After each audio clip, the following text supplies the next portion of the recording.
I thought I pushed it. All right, so let me know when that shows up there, and I'll close that or minimize that.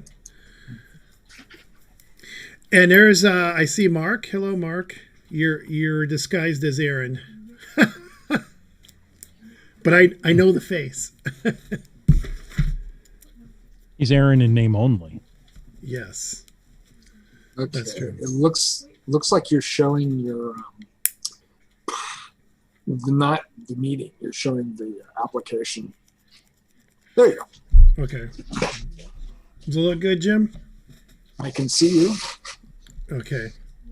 And more importantly, hopefully you can hear me. And everybody else. But we tested that out, so I know we're good. Yeah, I can hear everybody. Okay, perfect. All right.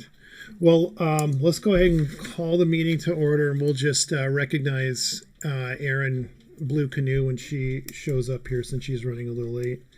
We definitely have a quorum, so we can definitely call the meeting to order. I'm going to go ahead and do roll call here first. So I was going to go around the horn. Just acknowledge that you're here. I don't think there's any proxies, but if by some chance there is a proxy, let me know. We'll start with Gene.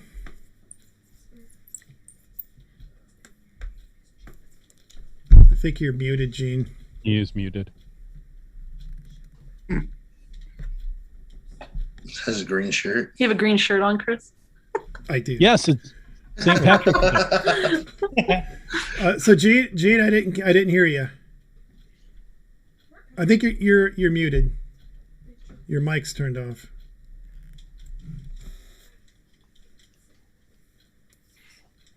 It's down at the bottom left of the screen. It's a little microphone there.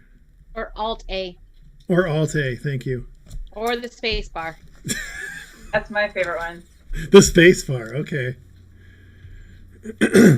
I can see him there, so I think that counts. I see you. All right, we'll move on. Brian and Vicky. Here. Lori Seaback, Tribe. Here. Annette of Peach and Pete. Here. And Jerry Martin of Martin 5. Here. And we got Jacob here. I don't necessarily need a roll call, but our VP-elect, Jacob. And Cliff for 48 North. Here. Karen, who's the 48 North elect. Here. And then we have Mark, our merch manager, who is also here. Chris Umfenauer, Puget Sound rep. Here. Who we just see as head only. And Oh, No, it's good. got a It's hand, not just too. me. in his hand. Okay. Okay. This is background funny. Jesse, JT Coffee. Here. And Patrick out of South Central. Here.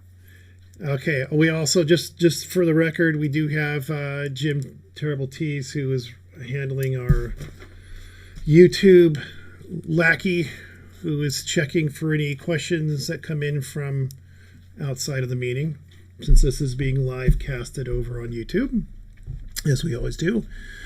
We don't have Erin yet, but we expect her here shortly. And I will recognize her when she shows up. And I got to keep my eye on the waiting room when she shows. Moving forward, the next item is approval of the previous meeting minutes. So hopefully everybody's now had a chance to take a look at those. Can I ask ignorance here? Who Go is for it. Humorous Carp? That is Mark. It's Mark. Okay. Avaware. That's what I thought, but I just wanted to make sure. Yes, that is Avaware, our merch manager. Okay. All right. So back to the meeting minutes. Has everybody had a chance to take a peek at those? Did you get it now, Annette? Just printed them out and was looking them over real quick. Okay, I'll give you a few minutes. Want to make sure you've taken a look at them. I've got them on my phone, so. Guys, I really apologize. I got in here 2 weeks ago, and I meant to really send them 2 weeks ago. Okay. It's fine. You get it. It's on YouTube. We can watch it. It's there for all prosperity's sake. Goodbye. Good. Purple power. Goodbye. It's Mama Katsu. Shirt or something, 'cause, you know. Well, hopefully it's a good vaccine for you. Yeah. She's off to get her COVID vaccine shot. Okay. All right. So, Annette, you're up to speed? Yep. Okay. All right. So, we need to approve the minutes. So, I am looking for someone to make a motion. So moved. Okay. Let's go forward. I'll go around the horn. I second. Jesse seconds. All right, so we'll start at the bottom this time. We'll go to Patrick. Aye. Okay. Jesse, Aye. Chris, Aye. Cliff, Aye. and Jerry. Aye. Annette, Aye. Lori, I Vicky, and Aye. Brian. And Aye. Jean. You can just give me a thumbs up, Jean. All right. And so we've got a unanimous here. Again, we'll make a note that Aaron is not here. So the motion passes. And if Lori could get that up on the website at some point, that would be fantastic. Our next item is the treasurer's report. Yay! Annette. Take it away, Annette. I know when I sent it out, I sent it to everybody that you sent your agenda to. Okay.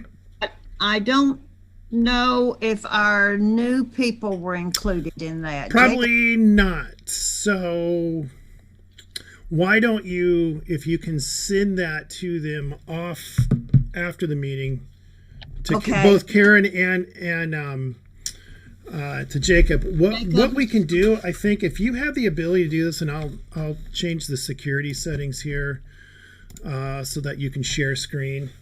If you want, Annette, if you want to put that to share your report actually up on the screen, if you wouldn't mind, so that those the folks that are in the for Karen and for Jacob who are coming on to the board, I think it'd be good for them to see it, and of course refresh everybody else's memory. Right. So I've opened up the able to share screen. Okay, so I'm getting there. okay. Ba-doop-ba-doop-ba-doop.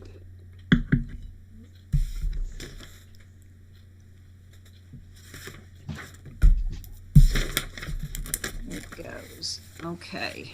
Now.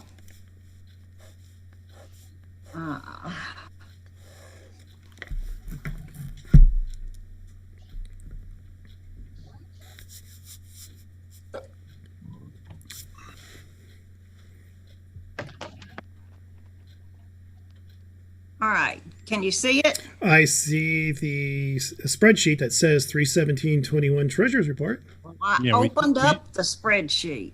Okay, now that I don't see. Yeah, Do you have we- multiple screens in Is it? it on another screen? yeah. We see your File Explorer screen. You might have to move it to the screen that you're Sharing. yeah. Well, okay. How do I do that? You should probably just grab it at the top and with your mouse you should be able to. Because you are screen sharing. Try Alt Tab, and your windows here that are open you'll see them, and just Alt until it highlights, and then let go. Yeah. Technology. Is it still not doing it? No, God, what am I doing wrong? you may have to stop sharing and then try again. Move. Yeah, try it again. Click on the share screen again, and then just look. When you hit that share screen, it kind of brings up a window and it shows the different screens you have available. Let's see. Okay, there you There go. it is. Perfect. Okay. All right.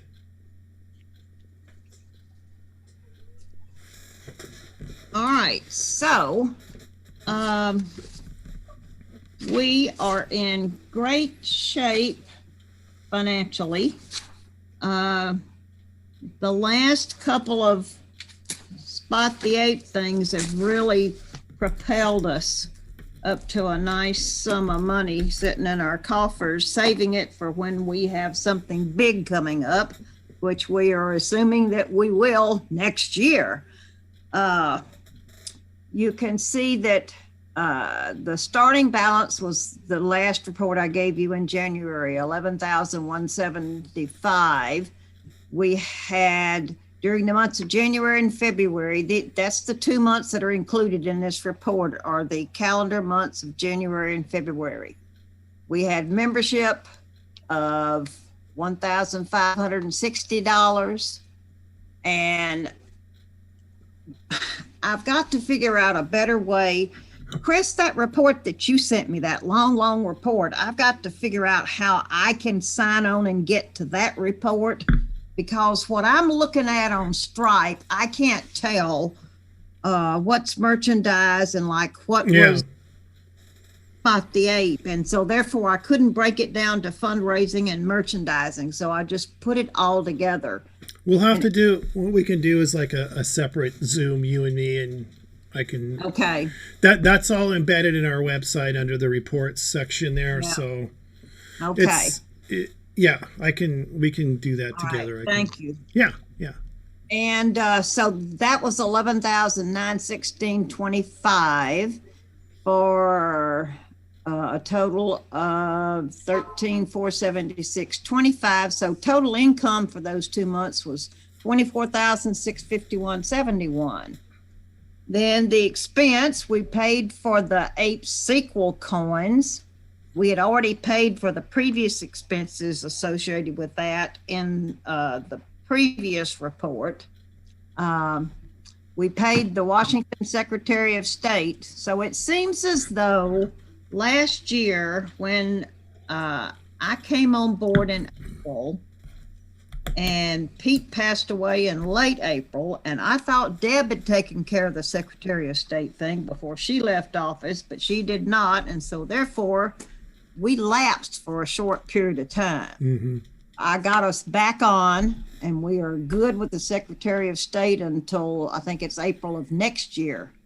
So what Annette's, when she mentions the Secretary of State, what she's talking about is our state nonprofit status. That has to be renewed yearly, and there's reports that have to be filed and so on. And so we're in good shape with that right now. So we are. Again, we're a state nonprofit, not a 501 anything. We're not a federal level at this point, and that's something that we can certainly look at in the future. Yeah. So anyway, go ahead, Annette. Okay, so merchandise refunds. Chris, you may be better to explain this than I, but when we did some sales through the merchandise shop before it was transferred to Mark, we ran out of some items. So yes. Wasn't that what happened? We had to refund some money back to some people? Well, there was also I thought there was somebody who didn't include the coupon and spent. Well, I don't. That would not be it. No, that's not even reflected here because that was $900. No. So this is just the 5 people that we had to. Yes, those are the 5 people. Right. That's more correct. than that. But then the other 2 people got something else, and so that worked out. But these 5 people we had to refund. That's correct. A small money too. Small amount. And yes. The expense is sending out the Ape coins and sending out the merchandise that was purchased, and $1,500 was what we paid the geocaching headquarters for the renewal of our geo tour for Valley Cities, and that runs us through September of this year. And miscellaneous supplies and equipment, that's some office supplies that Lori bought. And then Stripe fees, every time that we excuse me, process something on the internet, we pay a processing fee through Stripe. For every transaction. Yeah. So was what the cost of doing business. So our total expenses were $8,537.59, which gave us a net income of $16,114.12. We still have $1,398.63 that is funds that belong to the Valley Cities Geo Tour that is laying in wait. And so actual funds that belong to the WSGA at large are $14,715.49. And then down below brings you a little bit up to date, because you check in the bank right now and we've got $18,643.16. So we've had some more income since the end of February, but of course that'll be on the next report. There are 5 outstanding checks, so you subtract those from that. It gives you a reconciled balance, and we had $96.51 that was supposed to be deposited today from Stripe, and less the Geo Tour funds gives us $15,802. So like I said, we're in good standing right now as far as cash goes. So there is no fear on us going belly up. Well, that's a plus. All right. So is there, we'll certainly open this up to the board members. Yeah. Questions from anybody. I have one question about the Valley Cities Geo Tour. Yes. Okay. If we renewed the Geo Tour for 1,500 and there's roughly 1,400 sitting aside, shouldn't those two come close to balancing each other out? Nope. Okay. We got, so let's see, the Geo Tour started in 2019, in May of 2019. So it would have expired in May of 2020. They gave us a free extension of 4 extra months. Mm-hmm. Then when and somewhere along the way, I got some late income from the city of Renton. They finally jumped on board and gave us some money. So that's a part of this money that we still got hanging on. And so when we renewed it, and they even cut us a little bit of slack on the renewal because the COVID thing was going on. So the renewal ran it from September of 2020 to September of 2021. So I've got to face that again later this year, but that's okay. And I'll talk about that later on. Yeah, that's on Yeah. That's on the agenda a little bit But further down.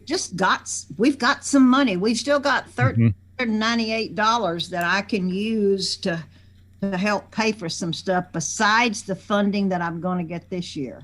Yeah, Yeah. we'll talk a little more on that here down the agenda. But sorry, didn't mean to jump the gun there. No, you really didn't. Okay, actually, Chris, ask anytime. You didn't. Any other questions for Annette? Yeah, actually, with the vote during the last meeting to bring last year's chapter allocations forward to this year, have we earmarked or set aside funds to cover that expanded chapter allocation? How much of this funding does it eat up? Good question. That's something else that I got to visit with you about, Chris, is figure out how I earmark. I'm sure that it will be before long because we have adequate funds there. But I need somebody to help me figure out how I actually do that. Yeah, we can talk about that as well. Again, without us doing events, I don't know what we're spending money on right now. Yeah. I mean, that's generally the rep's biggest expense is events. And since we're not holding any right now, there's really no expense. There's no need to earmark anything at this point. Now I'm waiting to see if that will change with the state going to phase 3. Yeah. I guess I didn't have an item for this, but I did present that question to one of the reviewers recently during our Geo Cafe meeting. As a matter of fact, I did present that question to one of the reviewers, since you would think would be in the know as to what HQ is going to do in terms of Washington as events go. And at this point, they don't really have a timeline as to when or what sort of parameters they will have for a phase 3 for the state. So Yeah.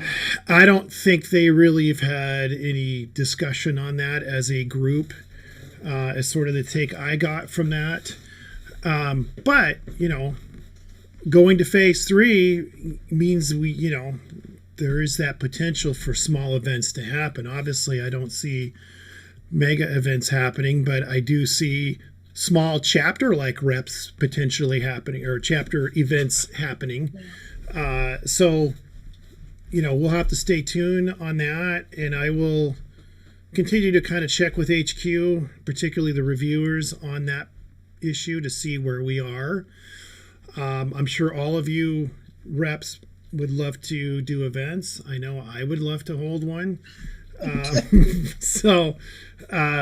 at this point, I have not heard any comments from any of the reviewers yet as to if they will allow us to start listing events as soon as phase 3 kicks in, which I believe, I thought that was next week. Monday, actually. Is it Monday? Yeah. So I don't know.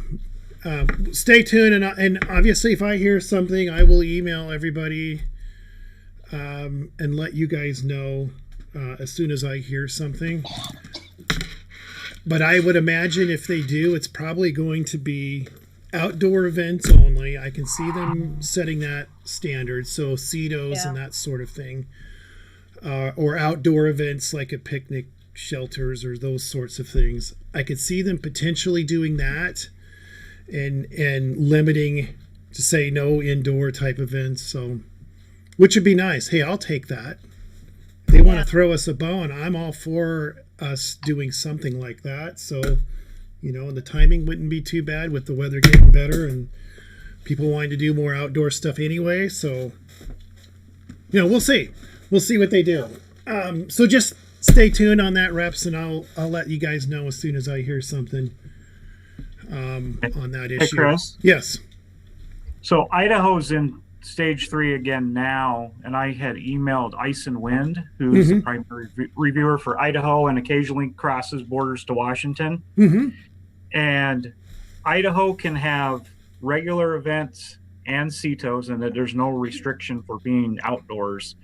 They're just not allowing any of the community celebration events because Idaho has a cap of 50 people gathering. Oh, okay. And reviewers said that the celebration event would likely draw more than 50 people. Oh, yeah. So they're not allowing those. So I have a midnight event on April 1st in Post Falls, Idaho.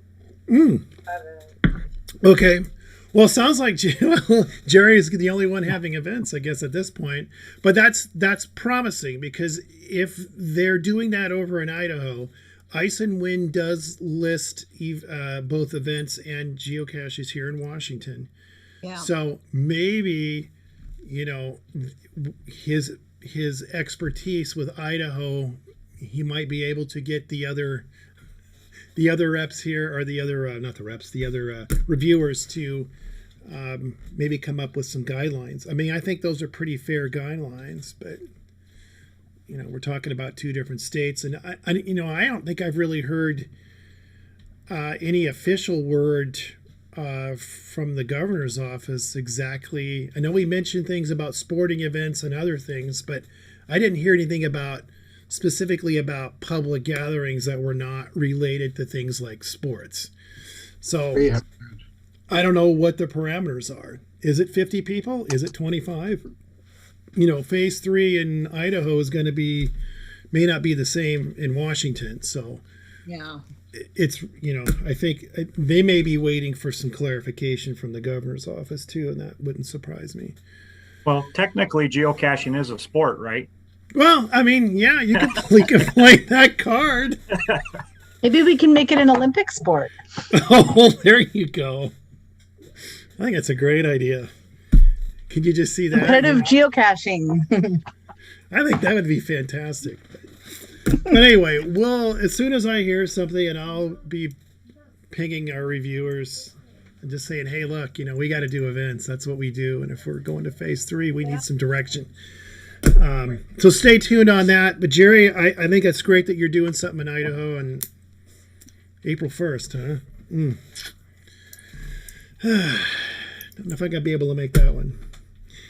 But anyway, any other questions for Miss Annette before we move forward? Yes. Annette, are you able to stop sharing your screen? Oh, yes. Thank you. I can now. All right. Great. I'm going to put in our chat box, there is a regional wiki that reviewers put together, and that's where they've been putting COVID information. And they put all kinds of stuff, like whether or not you can hide in Discovery Park, and like just all kinds of regional specific stuff. So if you haven't explored that page, that's a super great resource. Perfect. Let's do that. Let's share that. Okay. Anything else for Annette?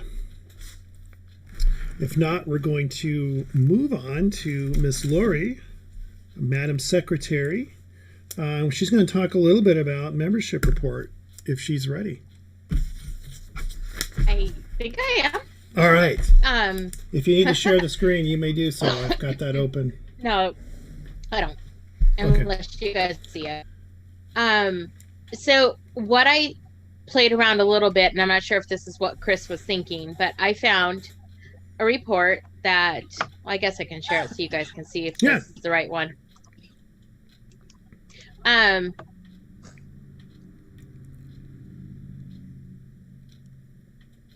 you guys see that? Yeah, that looks familiar to me. Oh, good. Okay. So, for January, we had 43 sales under membership. Yes, there was about 43 things I mailed out. February, we had 24. And then so far in March, we've had 10. I haven't done badges for March yet. It's still early. Are these new memberships or recurring or both? Probably both. I just marked all levels. Cool. Yeah, it's probably both, and probably more renewals. I would suspect, because we get emails every time. Well, every time there's whether it's a new or a renew, we get the emails and we recognize. I've recognized a number of the names that have come across. So yeah. So that's good. Again, I think any new or renewal in this time where we're not doing events, I think is great. Right. I mean, that's helping us. So my biggest gripe and complaint, and I don't know if there's a better way about it. Jim, I haven't talked to you to ask you, but when I export a file under membership here, members, when I export this file, it doesn't give me the chapter rep or the chapter, and it doesn't give me their geocaching ID. So Patrick, yes, I will resend you a new one, because I boo-booed on his. But I've had to remake so many new badges because people's user ID is not always their geocaching ID. Yeah. So, I don't know why they can't add. Whoops, that wasn't what I wanted to do. I don't know why they can't add the chapter rep field. I'm going to stop sharing because I don't know what in the world's happening here. And the geocaching ID, 2 fields. They add those in there. I can delete all the zillion email or mailing addresses that I get. There's like 3-4 different columns for mailing addresses. But I can delete all that if I could just have those 2 versus me always having to go back and look. I have been very diligent about going in after I've done everybody's badges and I've sent it and I've made sure that their geo ID is listed and their chapters listed. Yeah, unfortunately. Go ahead, Jacob.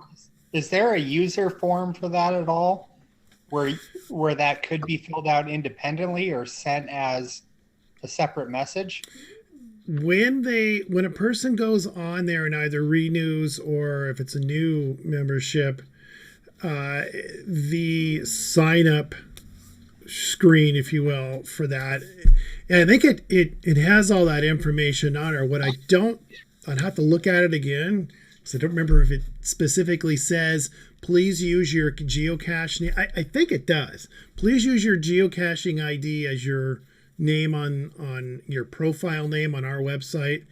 But again, we can suggest that. But at the end of the day, if somebody wants to come up with a different name, I mean, we can't really, I don't even know how we could stop that from happening. Or But the we other thing have that'll all happen these is that fields. people will change their names too, right? I mean, they change their name on their user profile at geocaching.com. That doesn't Right. propagate through to our website. So. Yeah, so it's going to be tough to police that, even if we make recommendations on that. Yeah. Plus the reporting that the reports really kind of they're not great for our membership plugin for our website.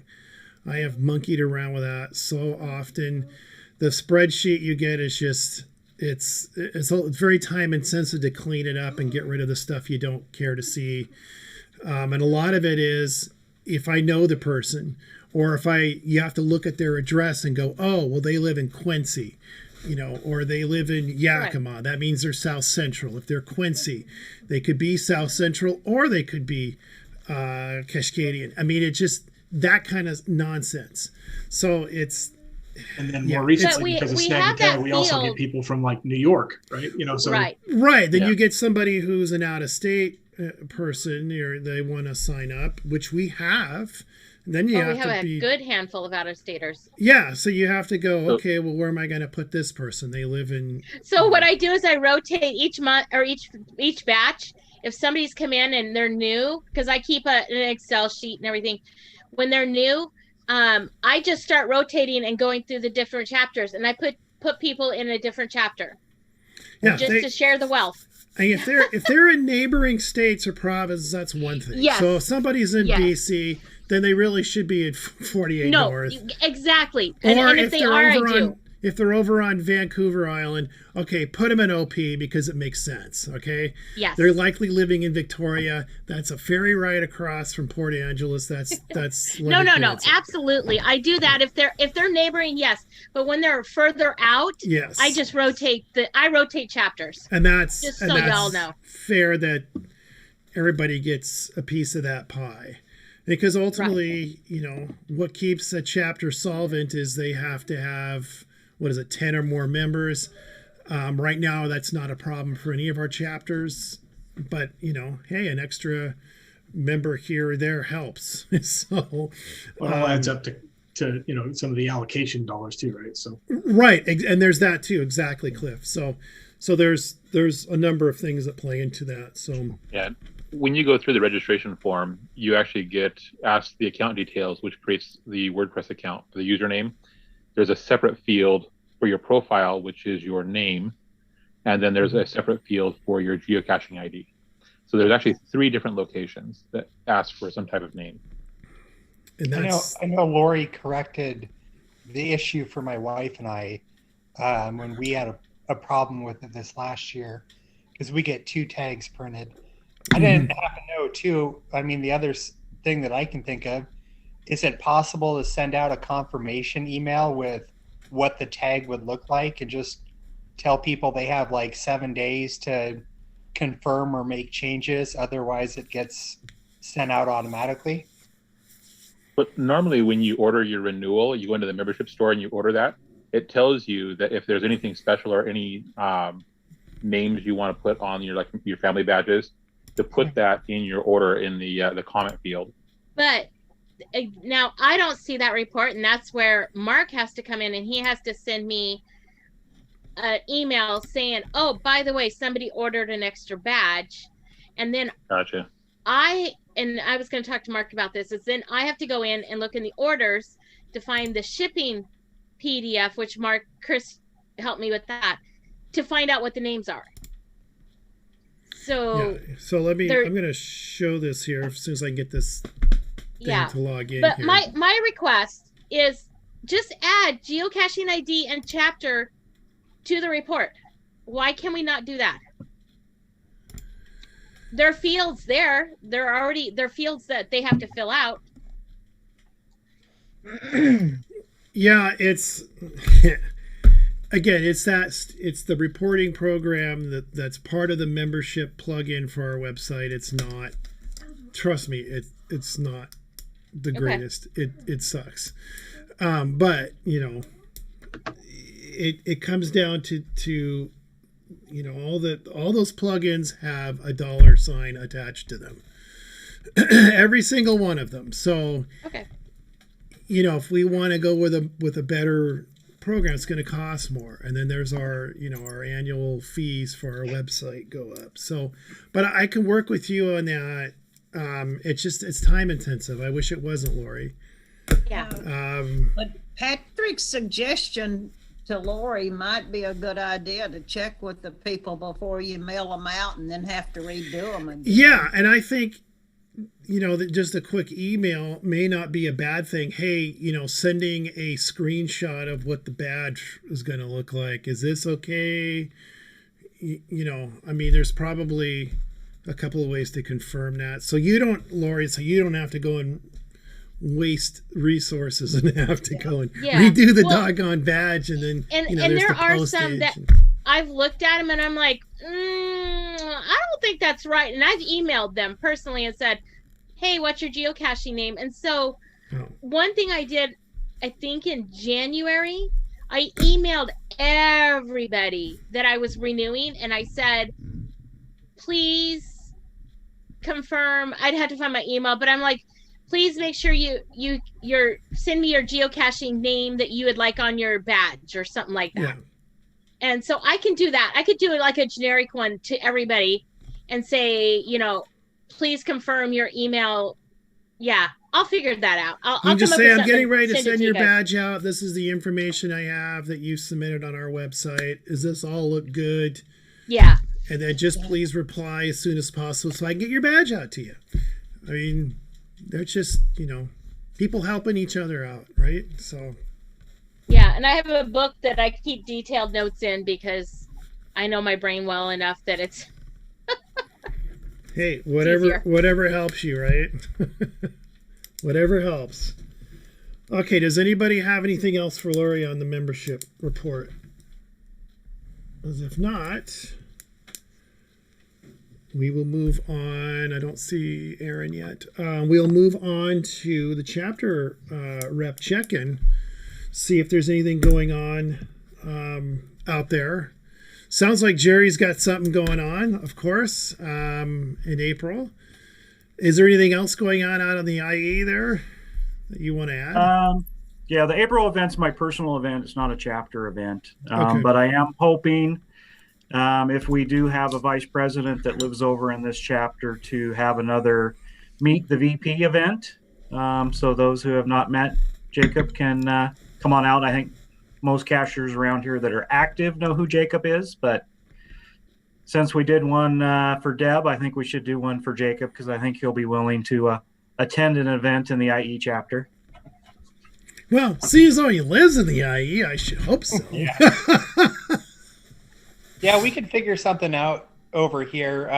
We've had people talk about it, and just the safest option, obviously, being an outdoor event. But whoever organizes it and figures it out, I'm sure we can get something, especially when the weather's getting better in the next month. Yeah. So definitely looking forward, as was discussed, what events are going to look like in Washington come next week. Yeah, we'll see. We'll see where that goes. But if you end up holding it over in Idaho, just let me know. I may try to make that one for sure. So anyway, great. Let's go around the horn. Cliff, is there anything going on at 48? Probably not, but I'm going to ask anyway. No, I've been trying to just make sure that Karen's up to speed. We've got all of the chapter materials have been transferred over. Excellent. I went over and spent some time and give her all the stuff and talked about kind of how this meeting works and what we've done in the past. So, well, fantastic. And Karen, thank you for stepping up and volunteer for 48. It's a great chapter. You got a great part of the state to work with. For locations, for events. It was nice to be nominated, and I didn't know I was on anyone's radar, so that's pretty exciting. Well, obviously you were on somebody's radar. That's all that matters. I'm sure you will do fantastic in that position. Just if we can get an event or two going, that would be great. I could just see all of us just as soon as the floodgates open, there's going to be events. Speaking of events, I talked briefly with Cliff about the summer camp out. Mm-hmm. And Cliff, do I need to cancel that this summer, or it's still in my name right now, and I wasn't going to cancel it until we've made a decision about that. I don't know if it's on the agenda. I haven't looked at that far down or not, but yeah, it's one of those things that I can't list it as an event, but we still have the reservation. So if we can have events and we all want to have that summer camp out, or if we just want to say, let's just wait till next year, either way is fine. I just got to know what to happen. So yeah, I would love to go camping, but I don't know if that's even an option for events. I mean, we just don't know. Yeah, I mean, it's outside and it's in August, so the chances that we'll have the option to do that are quite high. But the truth of the matter is that if we're going to do that, the best time to use that particular spot is next year, not this year, right? Being honest, right? So having it same place 2 years in a row, one this year would be almost only, folks from Washington, and next year would be, more open to folks from everywhere, probably a lot more people from everywhere, to be honest. So it's such a great location over there though too. Yeah, it is. Camino Island's gorgeous. So. It could be a repeat. I mean, I could see it being a repeat. I don't think too many people would complain about, the camp's out at Camino again. Do you know what the capacity is for that group site, Cliff? I don't remember off the top of my head. It will be easy to fill next year. I'm not worried about that. We can, you have some sort of minimum reservation to be able to do that. And it's a couple $100. It's not like it's all that expensive to save the spot. Yeah. And I obviously haven't spent any of the money yet, and we can cancel and it won't cost us anything right now. But if we actually do want to host the event, then we can do that. But, it's all going to depend on us being able to actually have an event. And I would obviously, I think one of the questions we really have to ask is how much time do we want to, have what's the drop dead date for actually calling it a WSGA camp out for this year, right? Because we have a space, but I can't say, hey, look, it's this weekend, everybody come, right? I mean, that's not going to work, right? No. So I don't think it's 1 week is the minimum for event or whatever it is, but that's not enough, I think, for something of this size. So, what's the drop dead date for being able to make it? Well, 2 weeks, but what is it really for something of this magnitude that you want to call it for the WSGA event? This would probably be the first statewide WSGA event, right, of this year, if it does happen, right? So the question is, when do you want to have it? Or, what do you want to say? We want to have it. We have to know by May 1. We have to know by June 1. Because right now it's still, again, listed as kind of, mid-August is when we have that time. So, well, our next meeting will be in May. I mean, I would hope that by then we would have some direction from HQ about events. And that'll give them a good almost 2 months or so for them to decide if they're going to allow them with this new change. Yeah, So- and I think it's not so much a HQ as it is the local reviewing team that has to make the decision. Right. He's clearly leaving it up to the local reviewing teams because the rules are different everywhere. Just so happens that HQ happens to live in our area, but true. Yeah. Well, I say what we ought to look at is make that decision at our next board meeting in May. Okay. So since I probably won't be attending that one, obviously it's going to be on Karen. I guess. So Karen, please let me know, and I will have to I'll do that. Okay. Yeah, and so do you still think I should reserve Camino for next year right now, or? The answer to that question is yes, except for the part where we don't know a date, right? So as soon as we have a date, we should do it as soon as we possibly can. So as soon as we get something from HQ about what the date of that is, we need to try and get in as fast as possible to reserve. Ideally, it would be the Monday and Tuesday after the HQ event. Jesse, do we know? Has HQ formally set up a date yet for 2022? It's No, not August. Not yet. Okay. The blog says they're shooting for somewhere in July or August. Last I read. Okay. Does HQ have an idea of when they'll make a decision? I guess that's the next question. It's not just in one person's court. There's lots of different stakeholders that need to arrive at the date. That's the kind of holdup. Yeah, that's not a shock. So yeah. I know. lots of hands in that pie for sure. Yeah.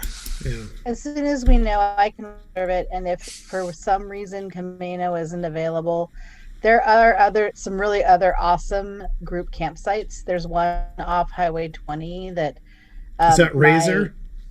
Yeah. Racer? Bill and I, Type 2 Bill is my boyfriend. I don't know if you know any of his names, but we camp with the Volkswagen Bus Club, and we tried to reserve. We were thinking about reserving that for a group site, and we looked at it, and it's pretty cool. Okay. So there are some great group sites in there. Yeah, and that's you've camped up there. It sounds like. Yep. Okay. We had was it an unofficial WSGA camp out up there? Great. That's a great spot. Yeah. Okay, perfect. Right on the river. Yeah, I think there's a state park cache, I think, up there. I haven't been up there in a long time. But okay, well, we have a backup plan if we need to, but hopefully we'll have enough of advance notice to figure out. There's quite a few group sites in the area. I've done quite a bit of camping in the state. We camped all over the state to do the Washington State Park Challenge. So good. I'm sure we'll find something. We'll find something. Okay. Yeah. I actually have a friend who has property on Camino, so that might maybe work too, but we'll see. Oh, wow. Okay.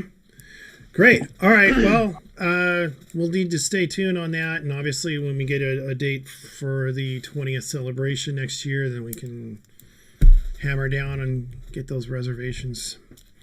Okay, let me move around the room here. So how about Chris of the Northwest? There isn't much going on in Puget Sound. Nothing going on. Yeah. I'm hoping I'm getting ready. Yeah, it'd be nice if we could do a summer picnic this year, but that usually June, July-ish time frame. So maybe, but I mean, that's something that can come together pretty quick for a quick single day event like that. So we can do something. Going back to Point Defiance would be great. There's nothing wrong with that. Yeah, that's a great location. We've had them there before. It's been a while, but how about Brian and Vicky? What's going on down Vancouver way? Not a lot. Really nothing. We've been sort of pestering a little bit of the reviewers too, trying to find out when we can put on events. They basically said the same thing. They're kind of following Oregon's example because they're allowing, outdoor stuff, in the zones that are in green. And we do have a member that is having an event near the Peter Iredale over there in Oregon at Fort Stevens. That's on 4/3. So the 3rd, the day before Easter, just on the beach there. And so far, so good. He's had it published for a year. So it looks like they're going to be able to have it outside. So Well, that's about it. That's promising. If Oregon's putting Yeah, them I think they in wanted Idaho's. him to cancel it before, but he wanted to hold off because it was still early. Yeah. And now they're going to allow some outdoor stuff, so it looks like it's going to be a go. So it's something to look forward to. It's promising that the neighboring states are doing outdoor stuff, and I don't see how they can allow like sporting events with like 1,000 people and not allow us to have 20, 30, 40 people outside 6 foot apart. Just doesn't really make sense. I mean, I don't want to rush things either at all, but I mean, a CETO where everybody's walking around picking up trash, I mean, it doesn't seem too hard to stay apart. So yeah. I agree. We'll see. Hopefully soon. Okay. Well, thanks for that. Let's see. Who did I know? Aaron's not here. How about Patrick? I'm interested to hear what's going on with the Tri-City Coin Challenge.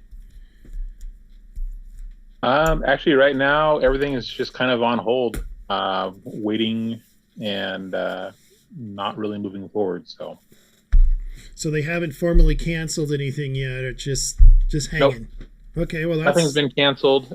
If we do move forward, it probably will not be held in the early part of the summer. Most likely be pushed out towards late summer, closer to the holiday. Okay. Well, good. Well, keep us informed. We definitely want to know about that, because that's always such a great event. Yeah. Okay, did I miss? Gene. I almost forgot about Gene. Anything going on in the Central? Nothing. Cascadian. No, we're just looking to get caches published.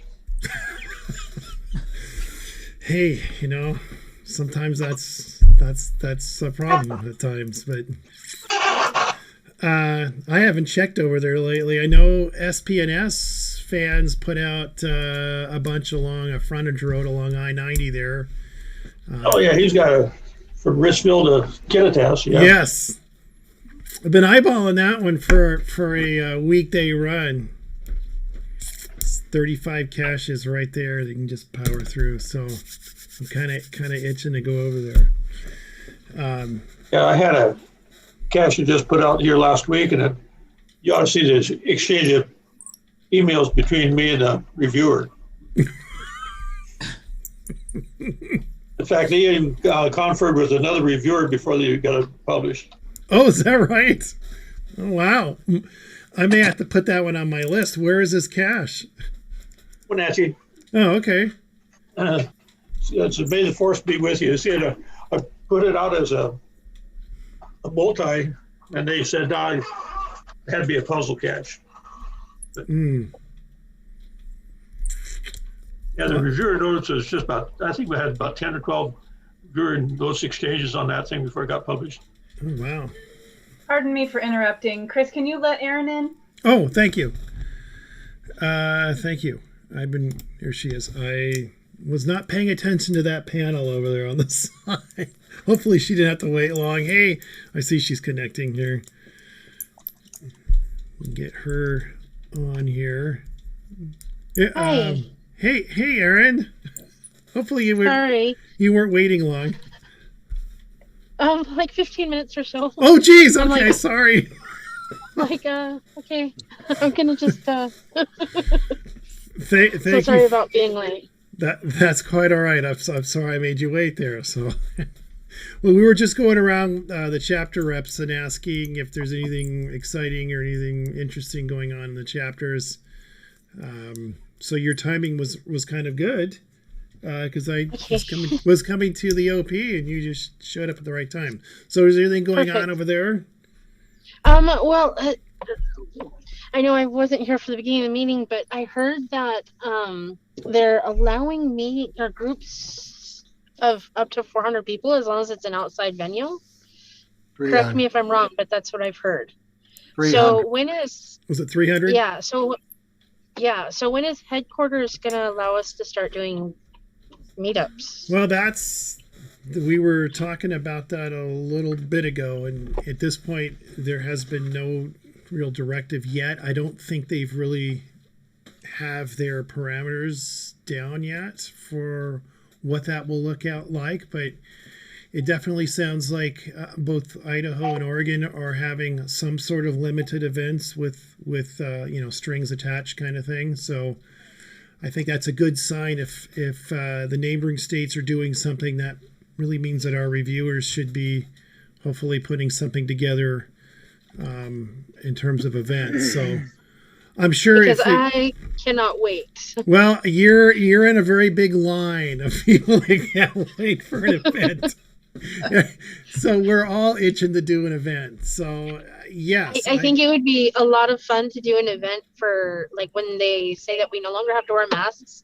I want to have a mask burning party. Well, there you go. There's a great idea for an event. Yeah, that could be interesting.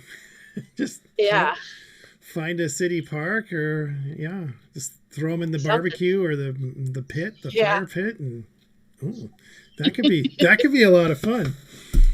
Right. Well, yeah. Stay tuned. We'll as soon as I hear something from the reviewers, I will definitely let you guys know. And we need some clear guidelines from them, of course. But yeah, just got to stay tuned on that at this point. Okay, we're going to move on here. We've done the chapter rep check-in. There is no Parks Liaison reports, so it's been something of a COVID casualty.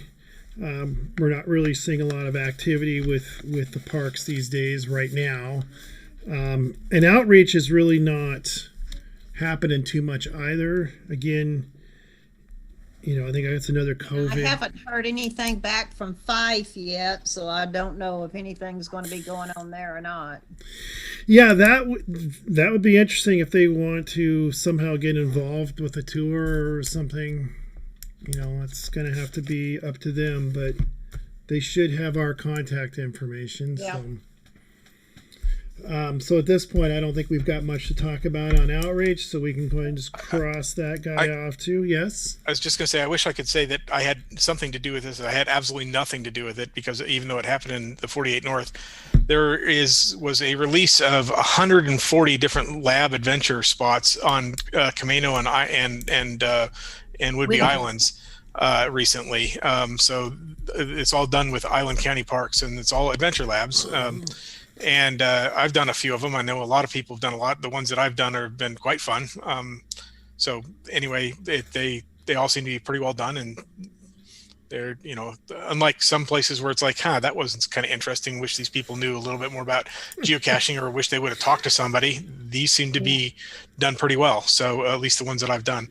I don't know who arranged it or how, but they didn't go through 48 North, and I don't know if they went directly through HQ or how they got all the credits. But anyway, they were all pretty well done. So it was through Island County Parks. So I suspect they went directly to HQ on that, which is great. I've noticed them up there. The island is chock full of lab adventures. So if you're looking for an outing. I was toying with the idea of going up there tomorrow, but the weather's going to kind of suck. Quite lovely area. Yeah. Yes. So anyway, if you're looking for something to do, and you could also add Jessie's on there. She's got hers on Langley, which is also quite a good one. Yeah. I still need to do that one. I think that was on my list too. So yeah. Definitely. And if you can squeeze in a multi-cacher, so that's always good too. Plenty of those up there too. Trying to work on Thank that. you to Crouch Crew. Well, you've got a few out too. In fact, there was one of yours I got the final coordinates for, but I couldn't go find it because there was just too much muggle activity going on up in that park, so I had to pass on it. But another day for sure. Okay, well, I'm going to move on to the website in the merchandise, which is in Mark's territory here. So Mark's got the appropriate hat on, which is great.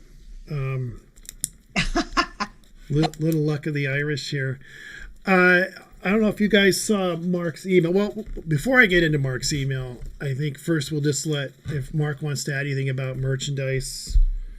I know you were doing some pretty good little promotions and stuff. How did that go? Been playing around with the website. Broke it only 5 times. So basically, in February, we brought in about $3,000 worth of stuff from sales. Some of that's from Spot the Ape. Some of that's from selling a lot of the merchandise, which netted us about $25.50. And so far this month, we've made almost $1,500 in gross sales and $1,300 in net sales, which is great. I mean, we're really burning through a lot of the stock. I've kind of expanded the scope of WSGA to being national and international, and bringing in people from all over the place and saying, hey, look, we're cool. Come and buy some stuff. On the flip side of that, we're running out of stuff to sell. We're down to like 5 or 6 of most things, except for the ape patches from 2018 that are going to be with us till 2050 now. Because those patches, there's a lot. And also the lenticular things, those are going to be around for another 100 years.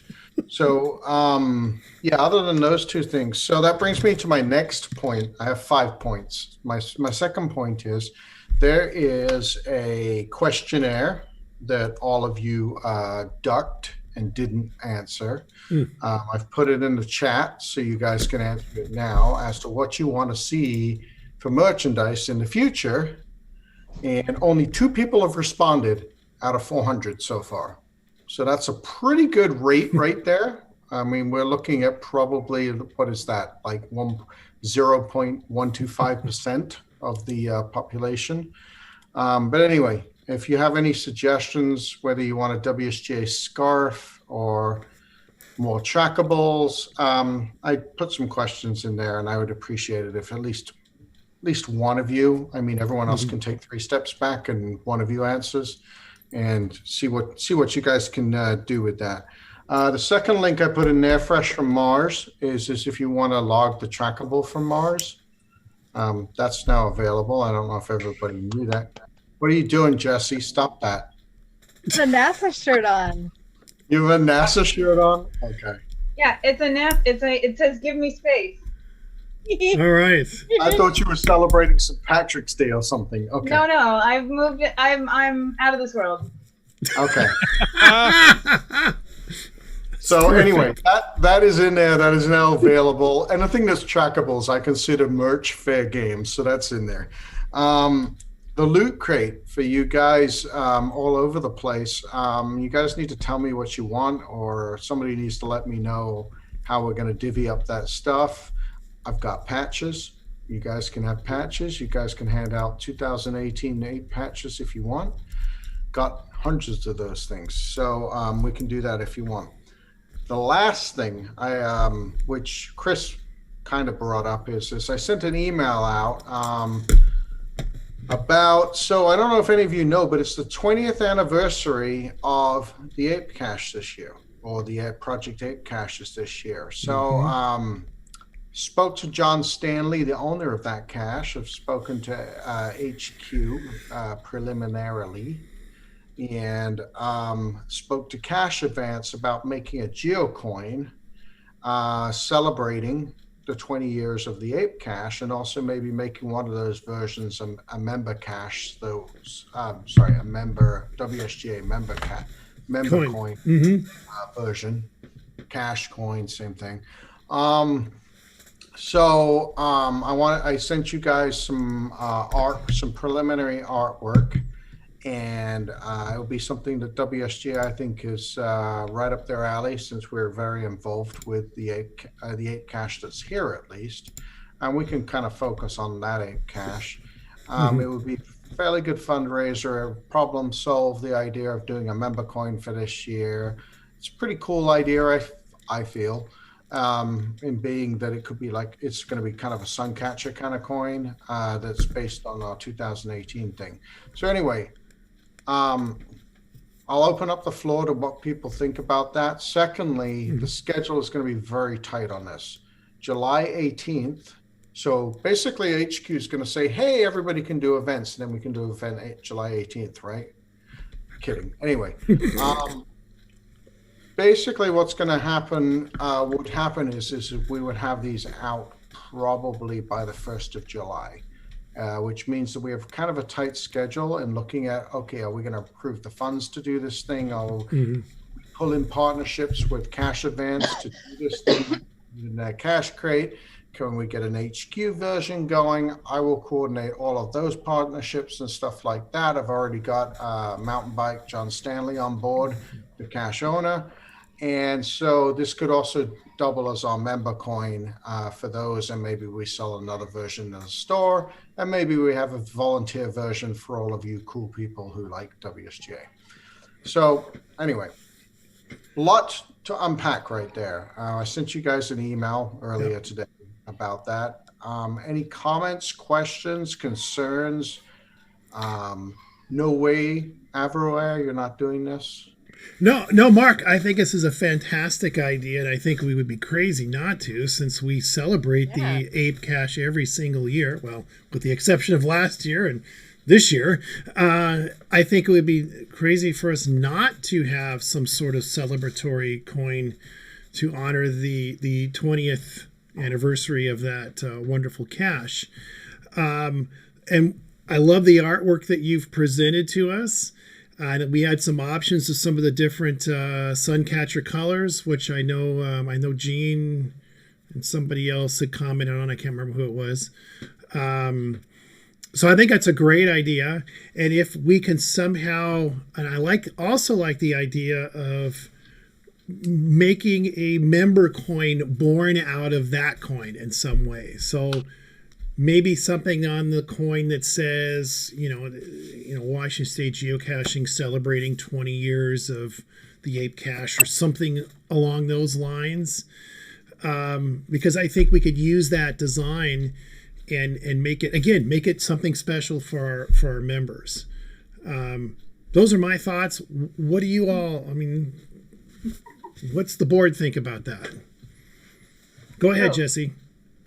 I love using those. I always forget that they're there. But the little hand up. Yes. Exist. I'm in the camp of loving the coin, but I think we should have a separate member coin because, kind of to Mark's point earlier, this coin has the opportunity for a really wide reach. If it is simply celebrating the Ape Cache, everyone who has ever heard of geocaching might really like it. But if it is the member specific coin, or if it has, some sort of, I guess, if it calls out a certain group of people, it might exclude people who would otherwise buy it, as I guess what I'm trying to say.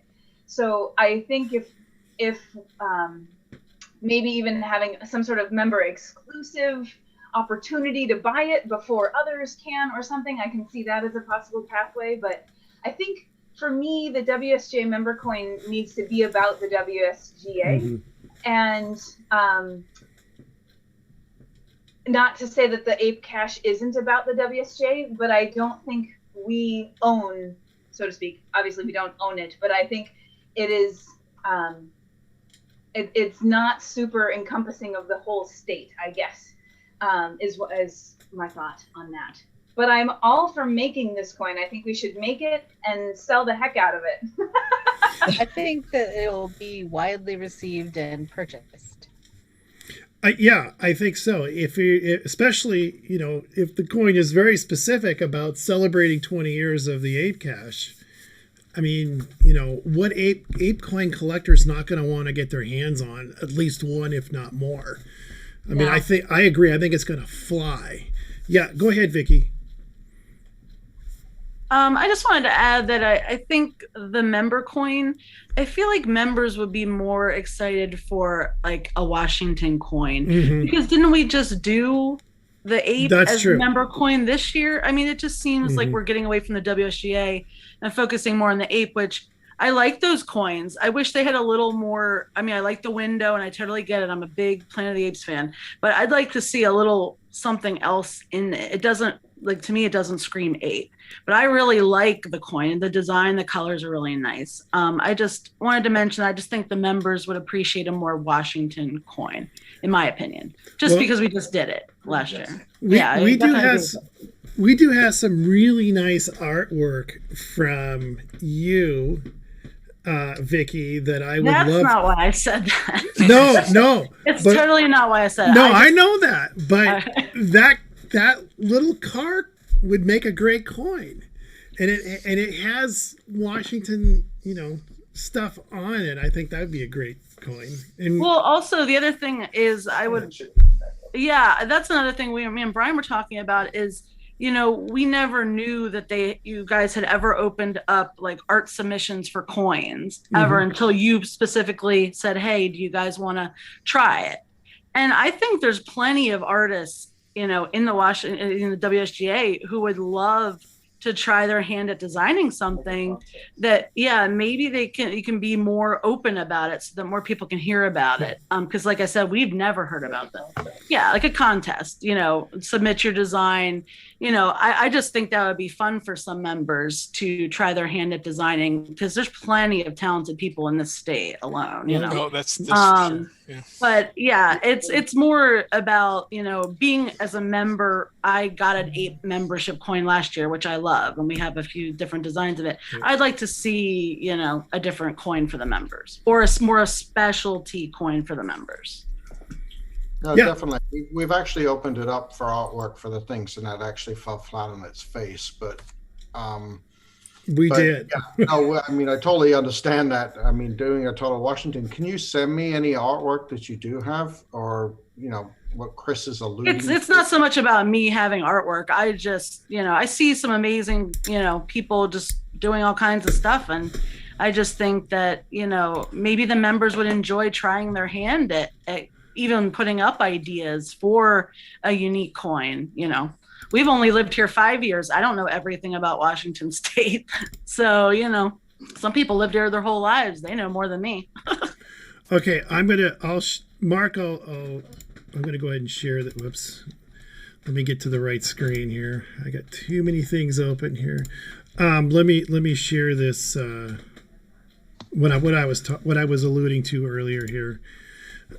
This item was submitted, if you can all see that. This was from Vicky, from back a few years back when we did do a call out for artwork.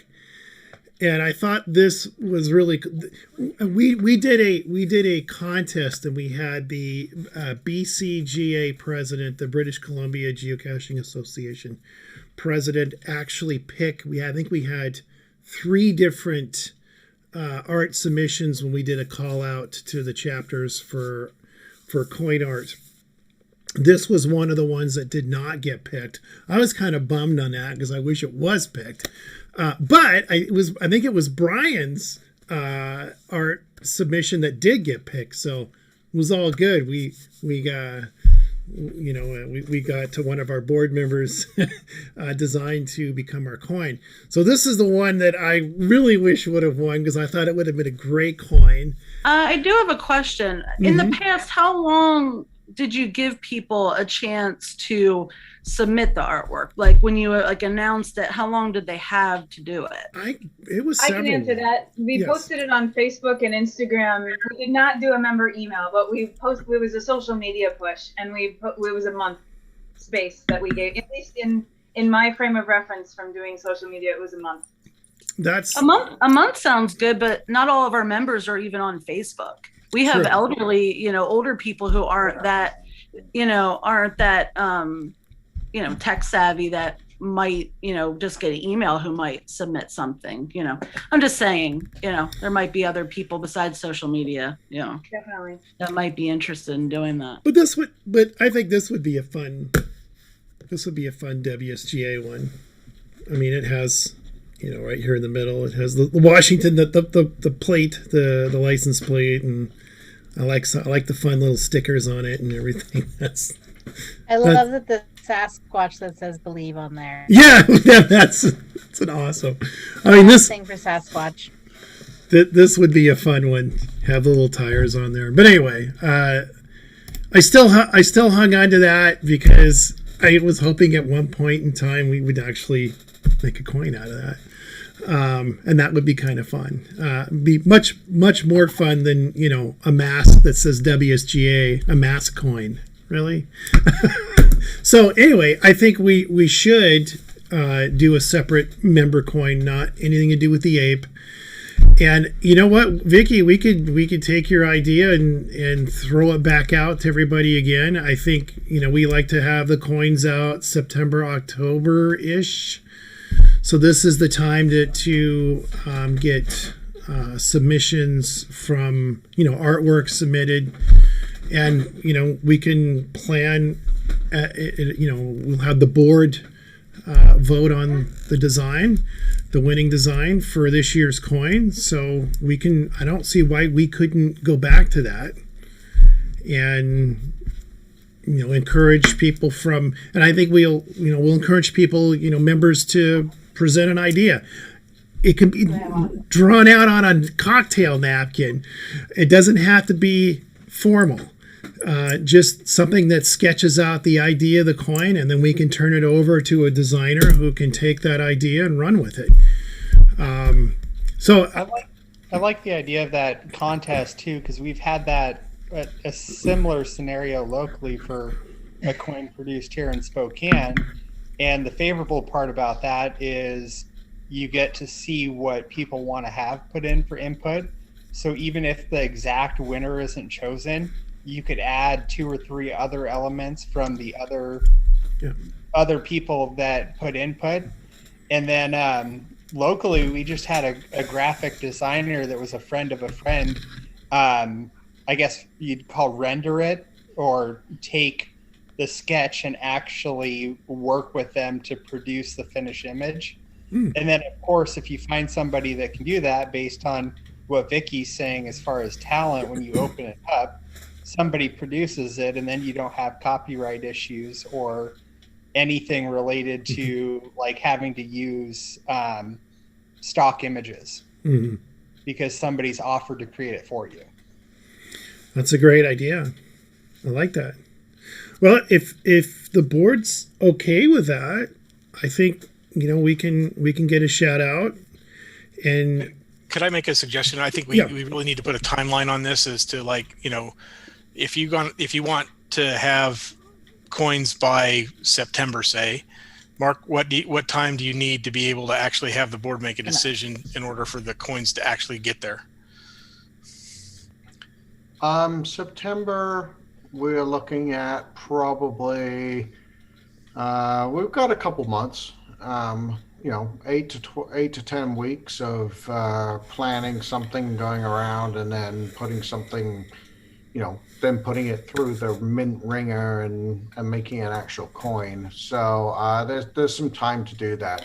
This ape coin that I'm talking about, the ape 20th anniversary is July. So this is a pressing kind of, and I will say this, I did this in a vacuum. I did this in a, you know, hey, let me just talk to people I know. Let me just put this forward.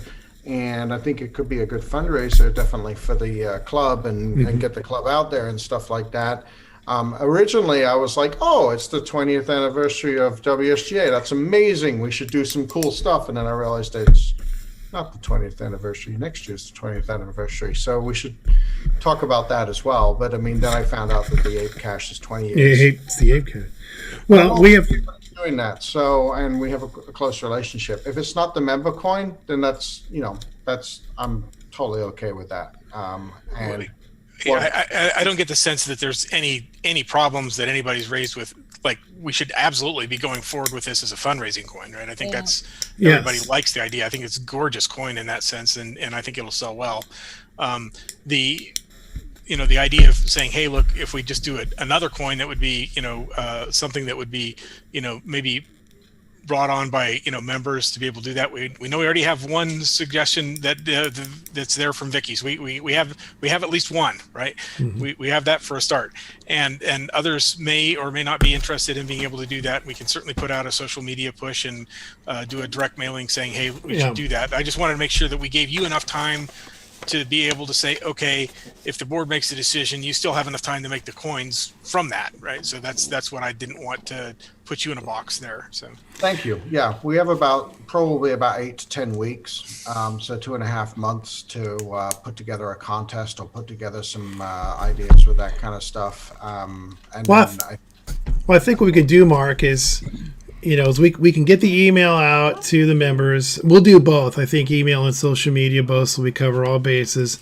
And we'll set a deadline to have them submitted by our next board meeting, which is May 19th. So we'll make May 19th the drop dead date.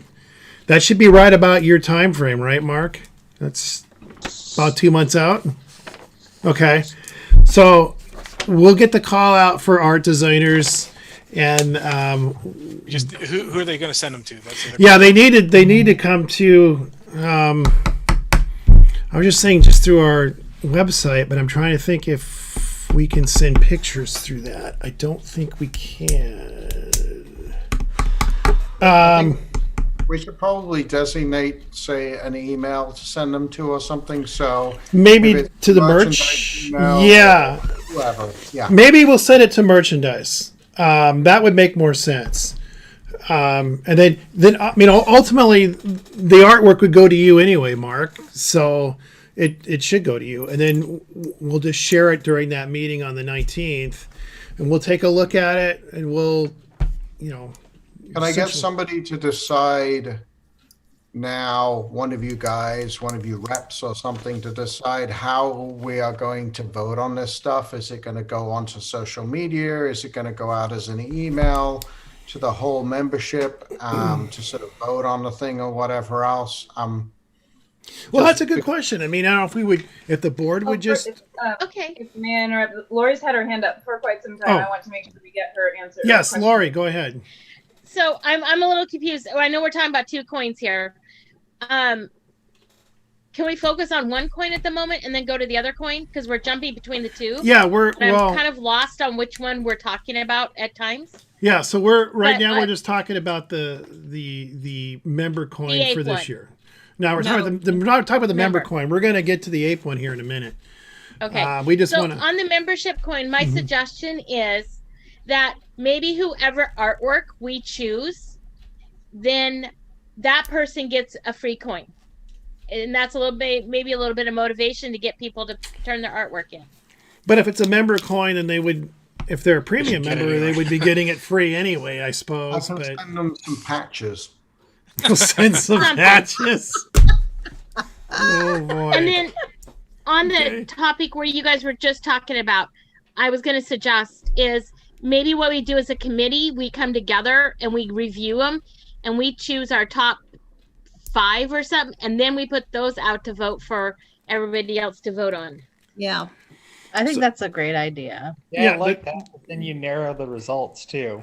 It gets more people involved too. Everybody's at home or slow going. Give them something to do. So you guys like the idea of putting it out to the membership via an email to vote versus the board making the decision on the artwork? Well, I think we should, if we get 15 submissions, I think we should.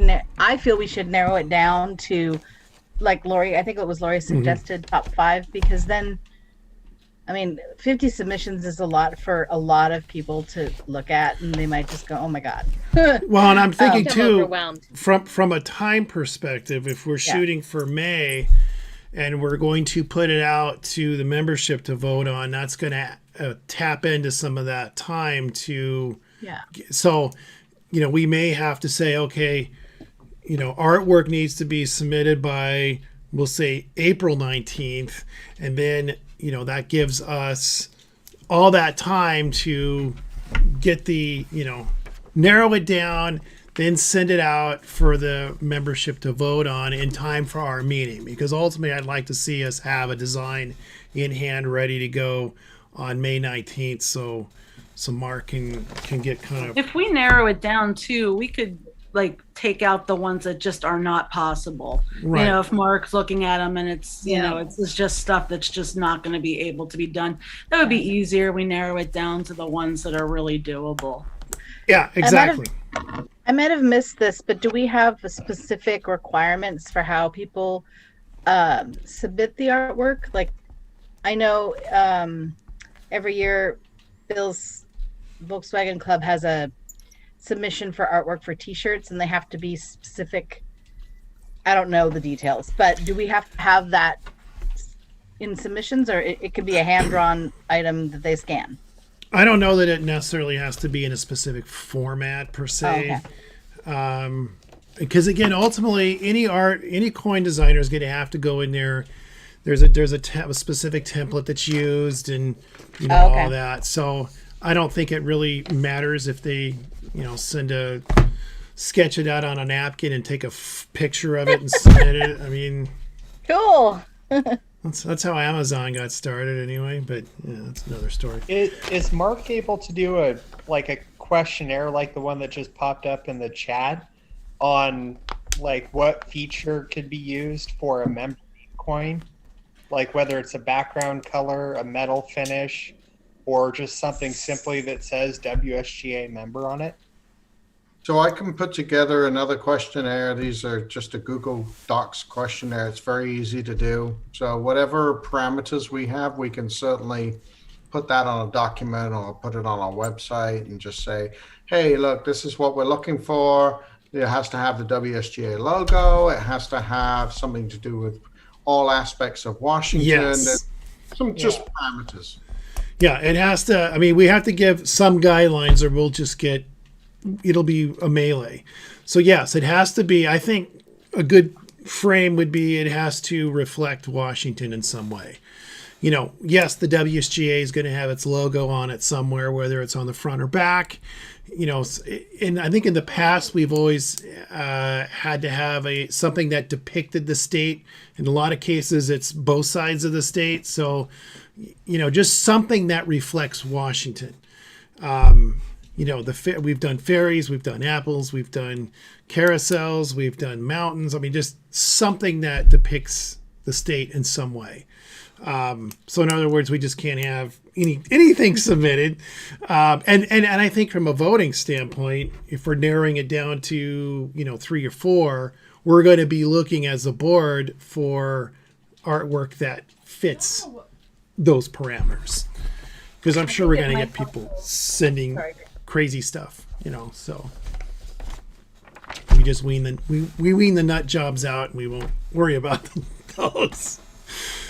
So if you guys are okay with that, I think I don't know who wants to send the email out. If Mark, even, I mean, that could be something maybe you want to do, or I just need someone to take the reins on that side. And I can work with the VP and kind of talk with the VP, either outgoing, coming, about how we're gonna address it to the whole membership. Make sure everyone's included. And hit social media too. There's a lot of considerations when emailing, which is why in the past we haven't often emailed the whole member base, because of like data privacy rules and things like that. We have to make sure that we're using a sender so that way it protects people's data. And so there are programs that you download, and I don't mean to paint the picture that it can't be done, but I just wanted to make sure that everyone is imagining sending an email to members in some way that's not just hitting send on Google. Right. Yeah, and I think it might also behoove us, as we think about framing this contest, that we would do maybe a drawing of anybody who has submitted is entered into a drawing for a prize, because that's awesome. In my experience of doing these coin contests, we don't get a whole lot of engagement. And if we want to have a bunch, now, maybe if Mark could find some patches or something. I don't. There's something about a patch that just isn't the right answer here. I maybe knew, but I think that there's something. I bet we could come up with something. How about some sort of incentive, like everybody who submits a design is entered to win a prize, and you may not get picked, but you get something out of it. You get something, and then of course the winner would have their coin as a coin, but just to kind of stoke the fire, because in my experience, we have had anywhere from 1 to 3 submissions generally. Yeah. Without any incentive. But I think if we kind of stoke the fire, we might get a few more. I think that's a great idea. We'll get more of a turnout, I think, if we throw a little something in there. So, Mark, if you fold those over the other direction, can you use them as mailing materials, or? They're lightweight. They ship really well. So. Yeah, they fling really well too. I just wondered if you. I actually need to leave you guys. I'm sorry because I have to go and have my family dinner. But I wanted to know about the other one. We can switch gears. Sorry, Lori. Switch gears back to the ape one. Yes. Thank you. We're all in agreement with that, and I can push forward with that. And it's not going to be like, oh, hey, we're done.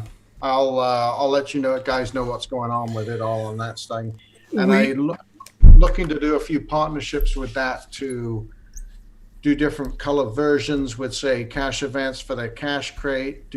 Talk to HQ about doing an HQ version, because then that also breaks it out to a lot more people, but also it makes our unit cost much lower when you're minting 1,500 coins versus 300 coins or something like that. So it would be a lot more cost lower for us per unit, so to speak. And that brings up the next. We get a little bit of money from each of those that we partner with, or? Yeah, because we got to vote on a budget for this thing. But we would in some sense, because what I would ask Cash Advance to do is I would then be negotiating a price for the WSGA portion that is lower than what they would typically give us. For the HQ version, if they go in for 500, then they're automatically helping us out with a lot of stuff. So, I mean, there's not a whole lot I can do to negotiate with HQ, but having 500 coins at HQ suddenly makes this coin desirable worldwide. And that's very powerful. It's got a potential for, like, people wanting to buy it all over the place. But yes, definitely with cash events and doing that kind of thing, I'm like, okay, well, we need to get our coin at a friends and family rate, not at the retail rate. Yeah. Well, do we need a motion on this? Well, we've got to have a budget first, and then we can do a motion. But yeah, I mean, I think we're all in agreement we want to do this, but we need to have the dollars and cents down. And once we have that, is that type 2, Bill? That was sneaking. It was type 2, Bill. Say hello. Oh. So what I'm gonna do. The next steps, what I'll do is I will get the coin artwork out to JD and Lisa, get a quote from them, go with all the pieces and talk to the different people. And so probably within the next 7 to 10 days, we will have a budget and all that kind of stuff. And then you can email the stuff and get that approved. And then we'll have to do an email vote on this and all that, which we'll do. But I think, I mean, in terms of us agreeing that we should do this, no one has opposed this idea. So a terrible idea. It's a terrible idea. So I don't think we necessarily need to do that, but obviously there's a funds allocation, and we definitely will. Once we have an idea of the cost, then we'll definitely have to lay down the vote on that. A fact-finding mission to make sure, okay, it's just something we want to do. Cool. Yeah, I think we should. I think we would be crazy not to. And again, you were mentioning earlier in your report about we're getting low on items and merch. So here's a new item that I think people are going to tear up and want. So awesome. So that works. Okay. Go have dinner with the family. Make the best out of the patches and send that for free. Yeah. Whatever. That's what I was trying to say. If you stick them back to back around, can you use it as an envelope? That's what I was really trying to get at. I have enough of these things I can stitch them together, and I can make a St. Patrick's Day outfit. I'm thinking of Scrooge McDuck and his money vault, but it's all patches and Mark's just like swimming around it. Oh, I love it. Awesome. All right. Thanks, Mark. Mark, We look thank forward you. to hearing You've from been you. doing a great job. Okay, moving on to old business. And yes, we talked a tiny little bit about Spot the Ape, the sequel. Does Jesse have anything fresh on that? I still got a couple of these guys I have to put out. Yeah, that was my main update. Is there are true to form. There with all games, WSGA related or not, people that procrastination is a thing for whatever reason. And so, if any of us, I know I still have one. There are, if any of us still have packets that you haven't activated or tags to hide, get those out on the map so that it's not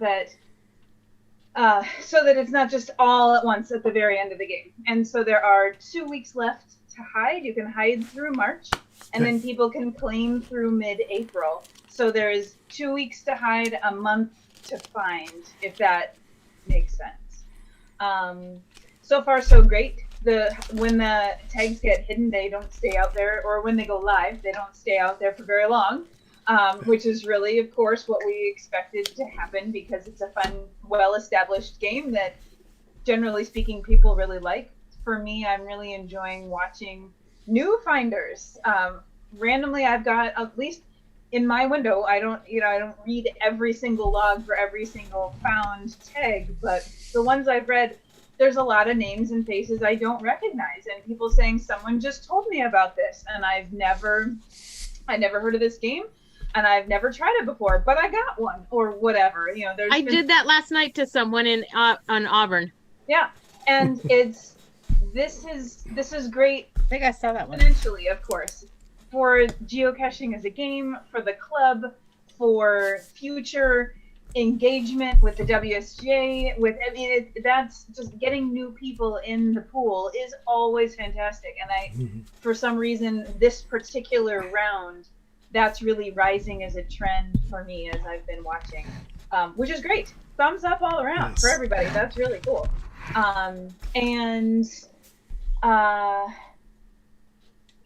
I think going forward with this game and future games, with this game being just Spot the Ape in general, I think it's proven year over year over year that it is more and more, there is more and more interest. I know as the person who receives a lot of questions via Facebook, we have people globally who are interested in this, who want these coins and want to play because they're familiar with Snag the Tag version of games. So I think you should consider that there are lots of challenges. It's not just as easy as saying, yes, let's go global with shipping and timelines. When you ship out packets, it takes longer to get to Europe than it does Oregon. And so then you have to kind of figure out timing wise, do those people get less of a game because their coins arrive later, anyway, backing up, I think you should consider going forward with global games and doing them periodically because they're a great way to engage, and they, like I have proven over time, that you get repeat players and new players. We used to play this game, just for some background, when it was only on our Facebook page, and we did not use the Snag the Tag platform, and it was just, oh my gosh, truly, it was me getting up really early in the summer at 5 o'clock in the morning, going through my queue, picking 2 coins to publish that day. They're on different sides of the state, uploading the picture, typing the thing, and still had a lot of people play, all the way now to this semi-automated game that is so widely interested, or that has wide interest in it. So I think this game can be really, really great for the WSJ in a lot of different ways, and I encourage you all to be creative with it, of how can we leverage the interest in this game to support the club. Well, having the different teams or the troops was a great idea for sure. Just in case anybody's curious, at this moment in time, there is exactly one coin available anywhere. And there's only been one coin that went missing. Everything else has been claimed. Oh, is that right? I was going to ask that question. Incredible stats, just outstanding stats. But there are still a lot of hider packets that haven't even been activated, let alone tagged to be hidden. So even if you know of someone who needs to get going, poke reminder them. Yeah, so I got to get these purple ones out. So yeah, the two that I have. You can bring them down here if you want. Bring them down south. That'd be nice. I tried to go for the ones in Everett that posted last week, and nope, I didn't get any of them. I was actually looking at your log. Yeah, that was the one that went missing. The one that was over there in downtown Everett. That's the only one that went missing. Crazy enough, it's like right by my office if I was working in the office. Oh no! Like literally a minute, like yeah. Jeez.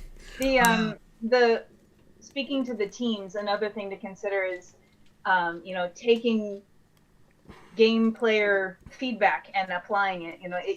A hurdle in the past for this game, for any Snag the Tag game, was, we have multiple geocachers in our family, but the rule is one coin per family. And now I found one, but my child, partner, whatever, also wants one. And now I've already gotten one, so I've kind of taken all of the opportunity. But with teams, you can have one of each color in your household. And so it accommodates that customer service wish for, we want more. And then, but also makes it so that you can be a hider and a finder, because that was another piece of feedback that people wanted both, because both are fun. That's right. Yeah, I see us continuing doing it because it is such a money maker. So, and it keeps the WSGA in everybody's mind, especially when we can't do events like we are in right now. So I think the other thing that worked really well too is switching from post sales to pre-sales. So whereas we already had a limited number of coins to sell, is let's put up a pre-sale and then purchase based on what people have already ordered. Yeah. Yes. And then you can get a sense of how big the game could be, in addition to just however your initial guess, and that way you don't get a bunch of really, really frustrated people who had website issues or just wasn't available at the time the packets were available. Yes. Or something like that. Like we did the first go around.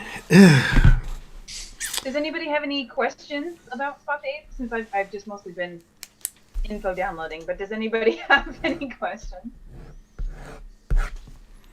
Cool. Do we have a plan to do another one this year, or are we going to wait until next year? Well, that's a good question. We haven't really talked about it. And I think with whatever the coin we're doing for the Ape Cash 20th anniversary, I would like to see kind of what the numbers are on that, especially if we think that's going to be a hot seller, which I'm sure it will be. That might be a really big moneymaker for us. And I don't know what our funds are going to look like after all of that. So we'll be a little leery to commit to that right now. But, once we hear back from Mark and get a sense of what our costs would be, we can set a price point on those coins and then look at doing something maybe in the fall for Ape, for Spot the Ape. Just to be, again, the amount of money that it's going to take to really do the Ape event next year is not a small number, right? And so a lot of those things require upfront cash on the barrel before we get money coming in from somebody else. So having that ahead of time is a real big win. So having something ready to go, next winter or fall or winter would be a good thing. And I guess my 2 cents is that I like the idea of doing the 20th anniversary Ape coin. I'd almost like to do Spot the Ape, I'd almost like it to be something slightly different, because we've already done now two kind of bigger versions of it. and to make it to be yet. I mean, yeah, I know it's still ape related, but it would be interesting to make it somewhat different. And I don't know what that means, but I'll let y'all think about that and stew on it. What about something like a cross between the mammoth and ape, where like the ape's like in ice for the winter time, you know, something like that? Or you know how the caves, you know how the tunnels closed in the winter or something like that. It's like a release the ape for instead of release the kraken sort of thing. I don't know. I mean, you can think about lots of different ways that you could stew this out. But you know, it's something to be thinking of, that you would be trying to get this out, that you want to put it out not this summer, because you know that's going to be where we're trying to sell these coins directly out of the store, right? Instead of trying to do this. And I don't think that you want to use the store coin as the same thing as the Spot the Ape coin. I think that's got to be, it's got to be a completely new one altogether. And it would be good if it was quite different, right? So I don't know how much. I know Jesse mentioned making it global and the impact as well as the issues with doing that. But if we're going to if HQ is going to have, hopefully, a 20th anniversary party next year and an ape event next year sponsored by us, it might behoove us to do the research to see if we can't make this game in the wintertime leading up to it global. Yeah, I mean, that's where you think you're going to need to talk to Mark on using his snag the tag hat to say, what does that really take? Because they've done that, right? So right. Well, and the money that we could raise could help pay for the event as well, obviously. But, I mean, that's the whole point. But I think, I mean, instead of talking about, you know, a few hundred coins, really, in order to make that kind of thing work, you're talking about 5,000 coins or something like that. I mean, that is a big game, right? It would be a monster game, And that's no small order, right?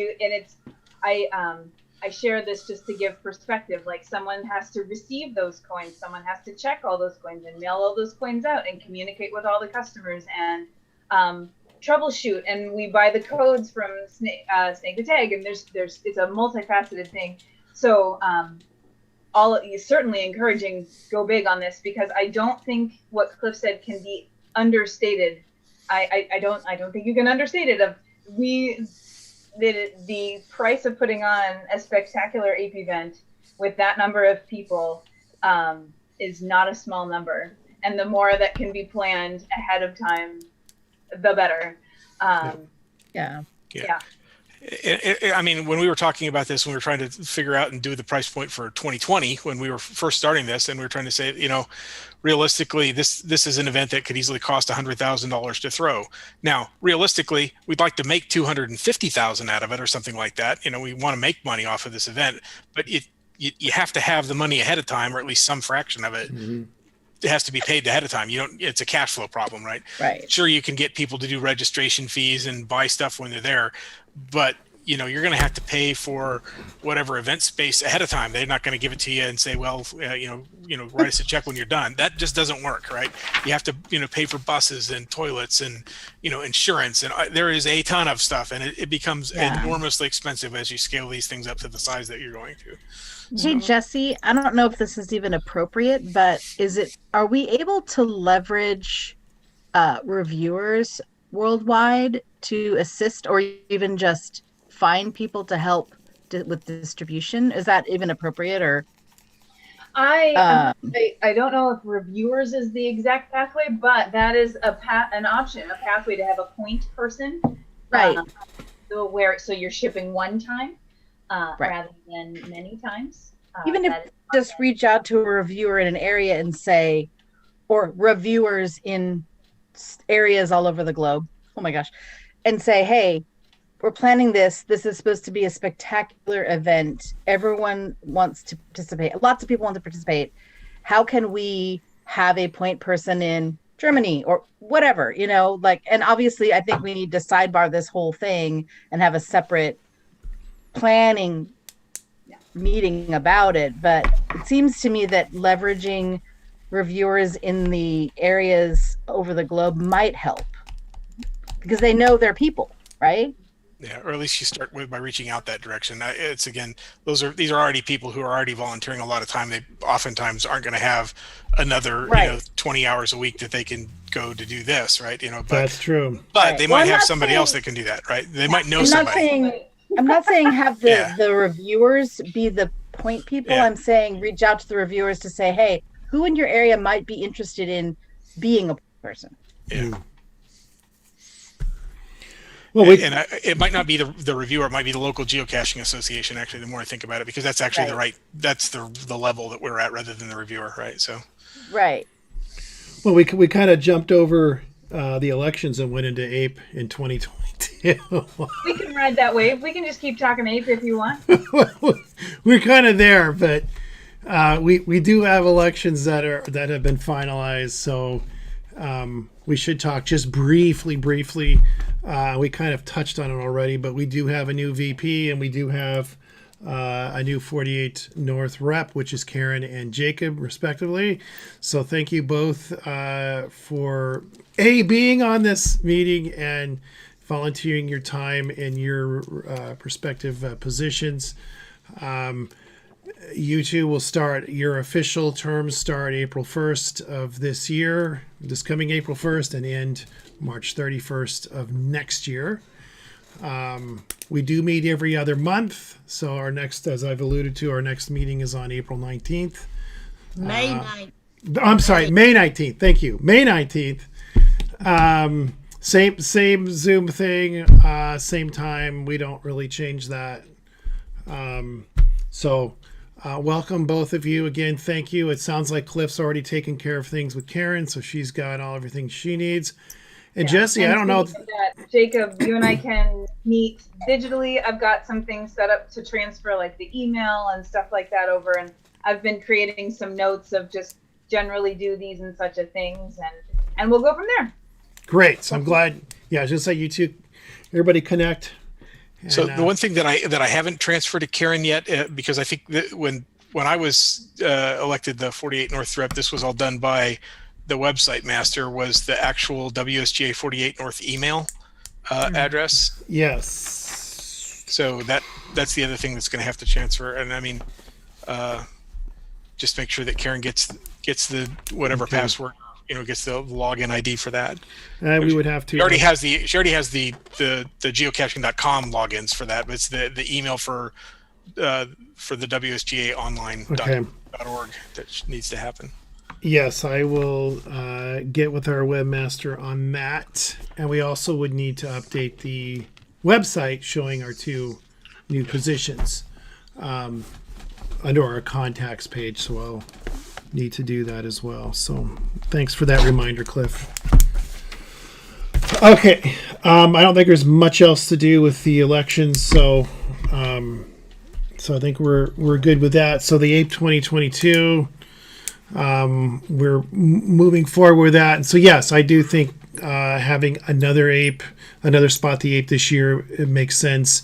And doing it later in the year, we don't want to step on our own feet with this new Ape coin celebrating the 20th anniversary of the Ape Cache. I think we want to let that run its course and then look towards fall-ish, like I think we did last year. We did our Spot the Ape last year. The first one, not the sequel, was around that same time. So I think we'll do that again this year and maybe look at making it bigger and better. And I think the global idea is great. We definitely want to talk to Mark about that and let him know, because ultimately he is going to be the guy who gets to send all those out. And so we need to sort of plan for that. Let's see. Anything else on Ape 2022? We'll keep this in the rotation for the meetings going forward. Just so it'll always be on there. It'll always be a topic. I can say a few things. Okay. A couple people have asked, is the APE coordination and managing of the event a VP specific role? And the history of that is no, is the short answer. It has bebopped around from the president to the treasurer, to the VP, to the secretary, to none of those roles, to just, separate, folks. Ape coordinator. So it is not, it's not something specifically tied to the VP role, just if you were wondering. And as for me, in my work role, there's just so many unknowns. So I can continue helping with the event kind of on this level of helping until I find out different information. I'm not exactly sure what any commitments I would need to be doing on the day of for the HQ event or what that would kind of look like. But for now, until we know anything different, I can continue to help out in brainstorming, or, you know, if we do this, then this, or let's think about this, or talking to the ski lodge and things like that.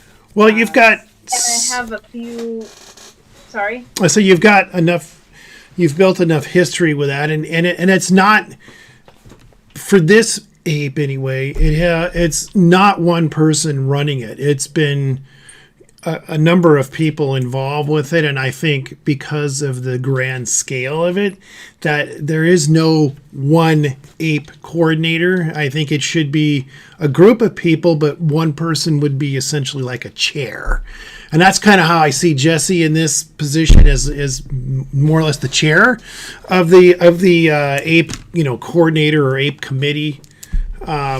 And that makes sense. One person updating the board on what's going on, but behind the scenes, there's other people involved, because this one person cannot do this alone. And that may have to change over time, is kind of what I was saying, is that who knows? We haven't, because there's so much unknown about what the events will actually look like and when they're going to be and all that kind of stuff. And it's hard to really imagine what my responsibilities will be if we're not even sure exactly what the ape event will look like. So we'll go forward until we have to go through it. I'll go forward until I find out I need to take a different path, and that's basically kind of what I can commit to at this point.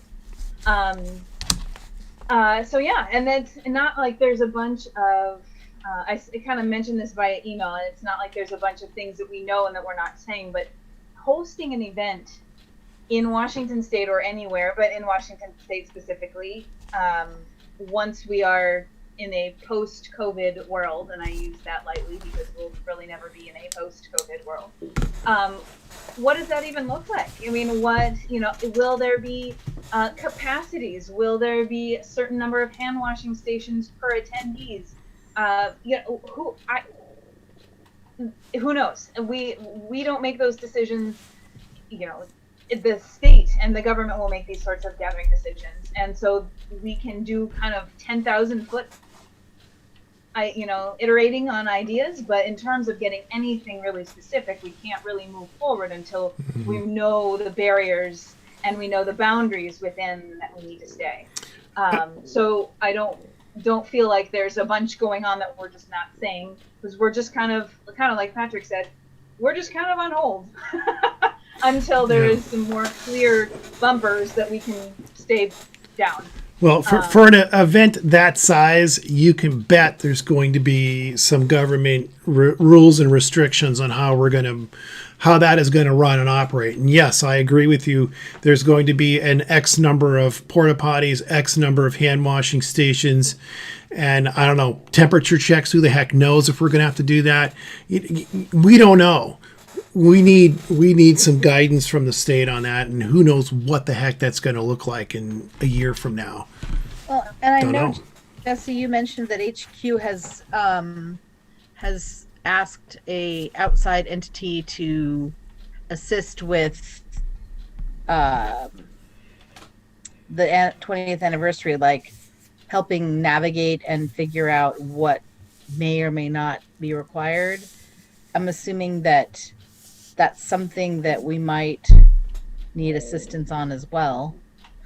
I'm curious, how much do you generally spend on APE every year? Do you know? We have spreadsheets. I think that we should, I can't think of those off the top of my head, but all of that there is even an APE specific document of expenditures, and earnings over time that we can certainly send your way. A spreadsheet. Yes, I love spreadsheets. Figure a few $1,000s easily. And speaking to the planning, it's just kind of everybody's keeping an awareness of what those parameters are and are going to be, and we would need to do the same thing. The nice thing is none of that's going to be secret information, right? They're going to want everybody to know just exactly the capacities and just exactly the restrictions and parameters and all that kind of stuff. So the information will be out there as soon as the information exists. Yeah. So, and funneling people through as quickly as possible will probably. And that's going to be part of it as well, I'm sure. Cliff has something. Yeah, I was just going to say round numbers, Karen. That was somewhere around $5,000 to $10,000 in, and we typically made a few $1,000s on these events. So I mean they were not huge money makers, but we did make money. But they were $5,000 to $10,000, and like I said, scaling it up to the numbers that we're expecting, you're going to have to scale it up by a factor of 10. Oh, for sure. Yeah, for sure. Okay. Well, especially if the ski area doesn't want to participate, then Yeah, we still haven't got a commitment one way or another from them. They aren't going to make a decision until they have some ideas about what they can do. So that's. Mm-hmm. It would behoove them, but I digress. Yeah. Okay, well, more on this topic down the road. You can bet on that one. All right. Well, moving forward, I have the Valley Cities Geo Tour. Annette needs to update us on that. She's talked a little bit about that previously, back on the Treasury report. So, what can you update us on the Geo Tour? Okay, so I made an application this year to the Port of Seattle, who has been the major funder of that Geo Tour, and because I only had a financial commitment from the city of Renton thus far of their $1,500, which was reported back in January, I could only ask for twice as much money as I have committed. So I asked them for $3,000. So I've got the 3 coming from the Port of Seattle, $1,500 from the city of Renton. I'm still hoping that Auburn and Kent will do some kind of a grant program, but they haven't announced that yet. But I know that I've got enough money to work with to get some kind of a coin.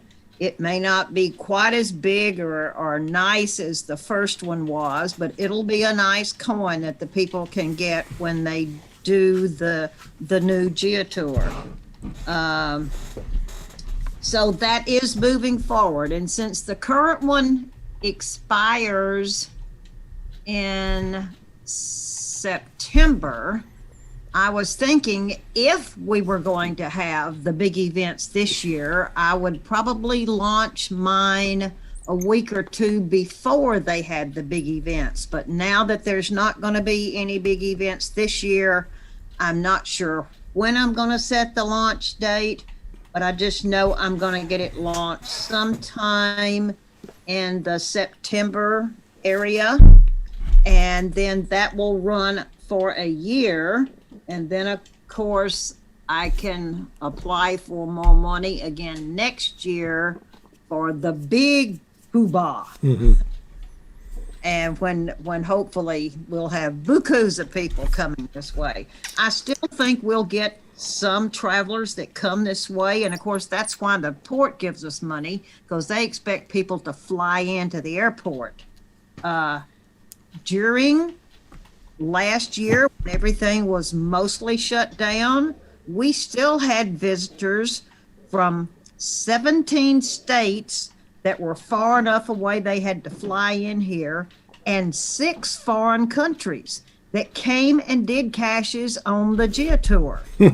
It's still a viable project, even though it wasn't something that was, vastly going on in the world of travel. So we just need, as things start to open up a bit, there's still going to be people coming this way. And yes, I know most of them may wait until next year to come for the grand poobah party. Mm-hmm. There will still be some coming this year too. Well, and if the border opens up, we might get some Canadians coming down. Yeah. That's still pretty amazing when you consider the border's been closed this whole time, and we've still had people showing up from other countries. So that's pretty cool. And I had some from Eastern Canada that came over. So, because they won't count British Columbia because they think that's a car drive. Well, that's probably true. Yeah. Yeah. Well, I think, Annette, if you wait until September-ish or October to do the rollout, I would hope by then we would have some guidance on events to where you could actually hold one as a kickoff. That's something else that I'm looking at too. Yeah. So I'll just keep everybody informed about what all's going on. I'm going to keep pushing for some more sources of funding. You don't get told no until you ask. So I'm not afraid to ask. You know what? And you've been able to go in front of these municipalities and get money from them. So that's great. And so is the the Valley Cities Part 2 tour, Geo Tour. How many new caches are you thinking the tour is going to have? Okay. I originally was thinking scale down maybe 25 new in each city. I may ramp that up more, but Jeff Caulfield, Gear Guru, was saying maybe we could archive some of the older ones. I don't know. We've got coins out there, so I hesitate to do that until we give out all of the 300 coins that we had for the first Valley cities. Do you know how many are left from the first? I need to check with Auburn and find out how many we left. When I talked to him last week, he was going to try to get a figure for me, but I haven't heard back. Okay. So, God, it can't be too many of those left. I think it's probably less than 100 for sure. Okay. And they've been dribbling in. There are people still working on them. There are new geocachers that came into the game, found out about the GeoTour, and so they've been working the GeoTour. Yep, I've met some of those people. Oh wow, I didn't know you do that. Annette, did you say 25 new caches per city? No, I said a total of 20, maybe 5 per city. Okay. I misunderstood that. Thank you. No, honey. No. That would be a lot of caches. Yeah, I did 10 per city in the original issue. Yeah. And that was pretty big. So there were 40 caches, and at times we had issues with a fair number of them. And right now I've still got 2 that are in libraries that people can't get to because the libraries are still closed for the 2 libraries that these are in. So, our library's opened up over here. Well, we opened up a few, but not the specific ones that we have Valley Cities caches in. So, which are all in King County, and the King County library system still anyway, shut down. I'm going to keep pushing it forward, and I very much appreciate the fact that this is an extended arm of the WSGA, and because now I am on the executive board, I will make everything up front and crystal clear to all of you. Well, I appreciate it because it's our name is associated with this tour, so it's obviously been pretty popular, and I'm looking forward to a second round. I think it's going to be a lot of fun, and I know I owe you a multi-cache on that, so there's at least one I've got to put out. Yeah. Okay. Is anything else? Does anybody have anything for Annette on the Geo Tour? Any other questions? All right. It's quiet. All right. Well, that ends the old business and puts us really the only new business I added on here. And Mark alluded to that earlier, was the WSGA's 20th anniversary. So now we're not talking about the ape, we're talking about the organization here. In September of 2022, this organization turns 20. And that means we need to have a celebration event to honor that that milestone. What's going to be interesting is if we have the big mega ape in August of next year, and then Yeah. turn right back around in the following month, have a big event for the organization. We've got two fairly good size, well, one ginormous event and one that's not necessarily going to be tiny, event that we're going to need to plan as well. Personally, I think, we can start working on the 2020. I'm thinking, this year, if any of you were around for the 10-year anniversary back in 2012, that was a great event. It was held in Renton here.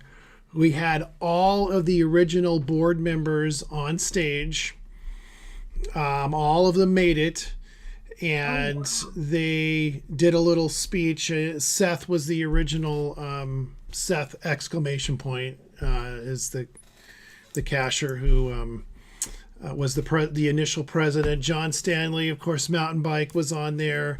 Brian Roth was also a original founding member of the WSGA, as well as his wife, Heidi, and a number of other people on that were on that board. I mean, it was a who's who of sorts.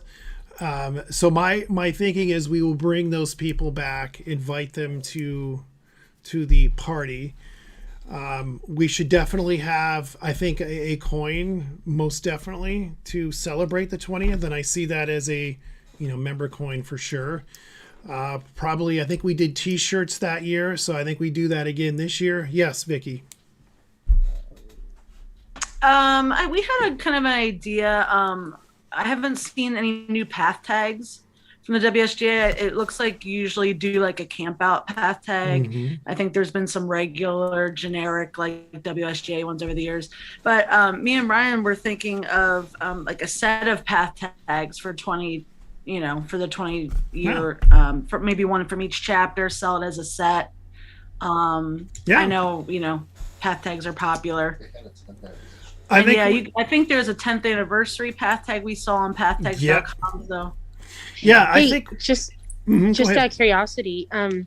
So going off of her idea, because we're gonna have all these huge events, it looks like line up in one summer, from HQ to APE to us doing our 20-year anniversary. What about doing like a path tag, like 3 of them, or for however many big events that we have that will connect to each other? So each of the big events that you go to, you collect one of those. That's also an idea. Yeah. Ooh. I mean, I think we keep the ideas flowing on this because we've got plenty of time. We got about a year and a half to plan for the 20th. So, we will want a budget, obviously, for this. It's another expenditure, but we've got to do that. I mean, this is a huge, deal for this organization. And we should have a celebration worthy of 20 years of being in existence. I mean, so I'll throw out an idea that just to think about it for next year. Again, why don't you think about having like a kind of a puzzle collector coin where they all kind of stitched together, one for every event where you get it at the event and they all fit together in some sort of bigger edition, right? So that would be awesome. I like that idea. I think that's Mark was kind of pondering for the event coin, right? So you get get one for the Tri-Cities event, and you get one for the HQ event, one for the APE event, one for Geo Woodstock, and then the last one would be for the 20th anniversary APE celebration. Collect the whole set. People like collecting sets. Yes. Oh yeah. I mean the Tri-City. But it's I mean what JD and Lisa have done with this Tri-City coins over the years has been absolutely just amazing, right? Where they just it's not just one thing; it's like it all fits together, right? So the one that Chris has is showing that is just. You mean like this one? Yeah. That is over the top. I have not unbelievable. made it to that event yet. Oh yeah. Hey, Annette, do you have the login information for the WSGA's PathPeg account? In the past, Deb had that when I worked with her for the 2019 one. So that's why I wonder if that was handed off to you. Ooh. No, and that's not something I don't think she passed on to me. A consideration is that anybody can make a path tag, right? That's how path tags work. But you can select a WSGA back. And Yes. that is that's a fundraiser for the WSGA. Mhm. And so in theory, we have an account. And that is actually how we bought the 2019 volunteer thank you path tags, was from the earned revenue from the back. See, thank you, Vicki and Brian. Perfectly placed. So theoretically, we have some sort of credit somewhere in the path tag world that can either be leveraged, or if nothing else, we should probably know about. And then encouraging, if anybody else wants to get their own path tag, you could always slap the WSGA logo on the back. And I know I've done that on the ones I've made. Yeah. Yeah, same. It's fun. Yeah. It's a little kickback to the organization, which is nice. Okay. So I'll check into that, Jesse. Thank you. So we gotta. I may have it too. So if you don't find it, ping me. I'll dig through some email and maybe it's in there somewhere. But Deb would know if we don't have it. So something else we will have kind of going forward is we'll start putting some ideas. It seems like we got a lot going on. Next year is just going to be incredibly busy for us, I think. Really going forward, because we got a plan for all this stuff. But anyway, I just want to point it out that we are turning 20, and we need to plan a big event to celebrate. So anyway, that's all I really wanted on the new business. So any comments on 20th anniversary? Okay, I don't have anything else left. Yes. We had in messaging or an email, we were talking about badges, and you threw out an idea about the badges having like an icon pointing to a certain, or an arrow pointing to a certain icon, and also maybe a different. I threw out the idea of a different badges for the board, which I'm going to print those all up now that we have a new board. Do we want to discuss that? Sure, we can talk about the name badges, and I thought the idea of the little on the back side of the. I don't think there's anything ever on the back side of it. I don't believe. Yes, there is. Is there something on the back? Yeah, I don't have them with me. It has that on the back, that icon with all the different logos, and then I think it says WSGA member. Yeah, that's right. That's what it says. You're right.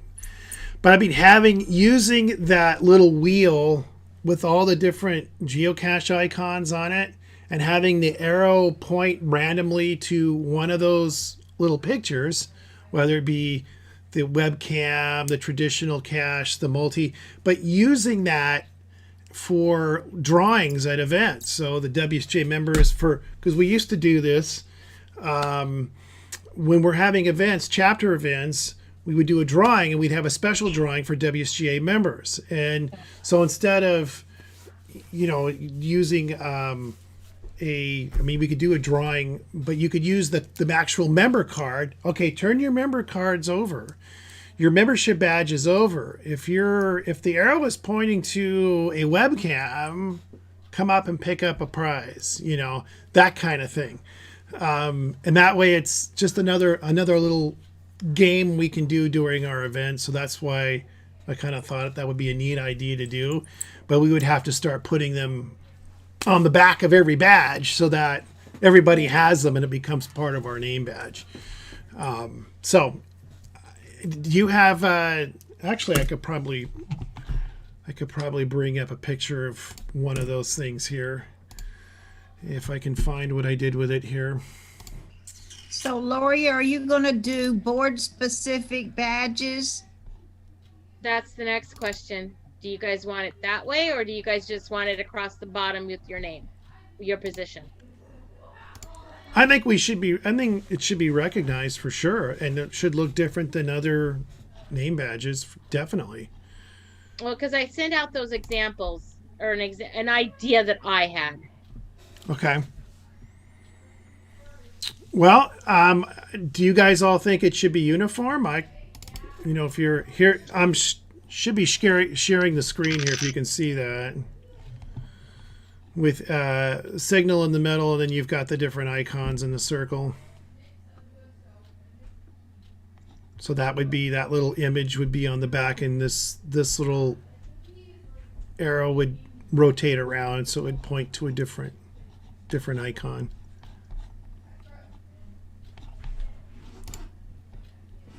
Well, I know at one time Deb had some patterns that showed that where she had done badges for the board members.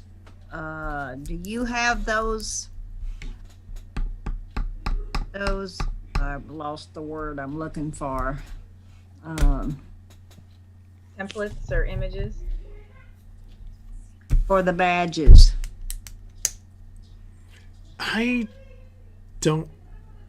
I'm trying to remember if I remember seeing that, because the one.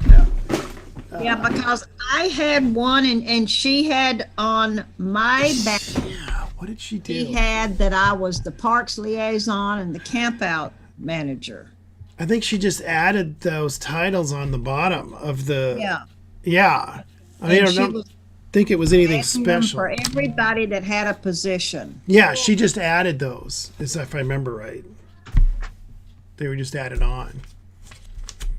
But I think our title should be on there, definitely. You're volunteering for this with this organization, it should be acknowledged. If you want Lori, and if Lori's okay with this, if you guys want to pick your own version of that name badge so that it stands out, I'm fine with that. I don't, if you can do that, Lori, where everybody wants to do an individual, name badge that has whatever design on it that they want, or a different color, I think it should be a different color just so that it stands out. Well, and I emailed out, and I think I sent it to everyone, an example of one that I know I had a few years ago, and I think it might have been one that Deb might have been the one to do it, where it had the chapter completely named out. So Inland Empire chapter for mine, and then in a different colored font below that, it had chapter representative. I mean, there was no abbreviation, and for chapter reps, the title and the chapter weren't merged together. So like, right. I've gotten some that say Inland Empire chapter rep, where I like having, the whole chapter name listed out, no abbreviations, and then the full title listed out underneath that in a different font, because it does stand out more than just the member badge. Yeah. So when you are at an event and you have newbies there, and they're looking at people's badges, it stands out for them to say, "Oh, you're different than these guys over here," and they want to talk to you. Yeah, and I think the name badge for everybody that's on the board, they should have a special name. It should stand out above and beyond the general membership badge, so that people can find you at an event, and you can talk to them about the WSGA. They'll know that you're an official representative of the organization. So, if I remember seeing Lori had a number of different versions of the badge. I can show them right now if you want. Yeah, go ahead. Share the screen, and if we want to go around the room, and you guys can pick the one you like. Or they can email me later. I mean, it's getting to be 9:30. Okay. But just so you guys can see, and let me grab the right screen. These were I just randomly went and chose fonts. My thought is you put board member and the year up here in the corner, if you guys want or not, is versus the expiration date. I like that idea. And then I do too. Because you are a board member for the year, 21, 22. Correct. Yeah, but it shouldn't be board member. It should be chapter representative versus vice president versus the position you're holding, not just the general board member. Okay, even better. So you're seeing up here where it says board member, put what the position is, chapter rep. Yeah, because that's what we actually used to have on all of our badges. I know that actually was what I think it was Broncos for Life when she was doing the badges prior to Deb. That's how all the badges were done and sent out. right down here. I have like chapter rep down on the bottom here listed. Also, so you're saying up above where a board member is. Okay. And then that would help answer, I think, Jerry's question or point that where it's separate, right? So that you can have the entire line written out, as opposed to, well, in some of these you have it, South Central chapter rep for Patrick's there on line number 9, just to have the chapter rep up at the top, and then you have South Central chapter as its own thing.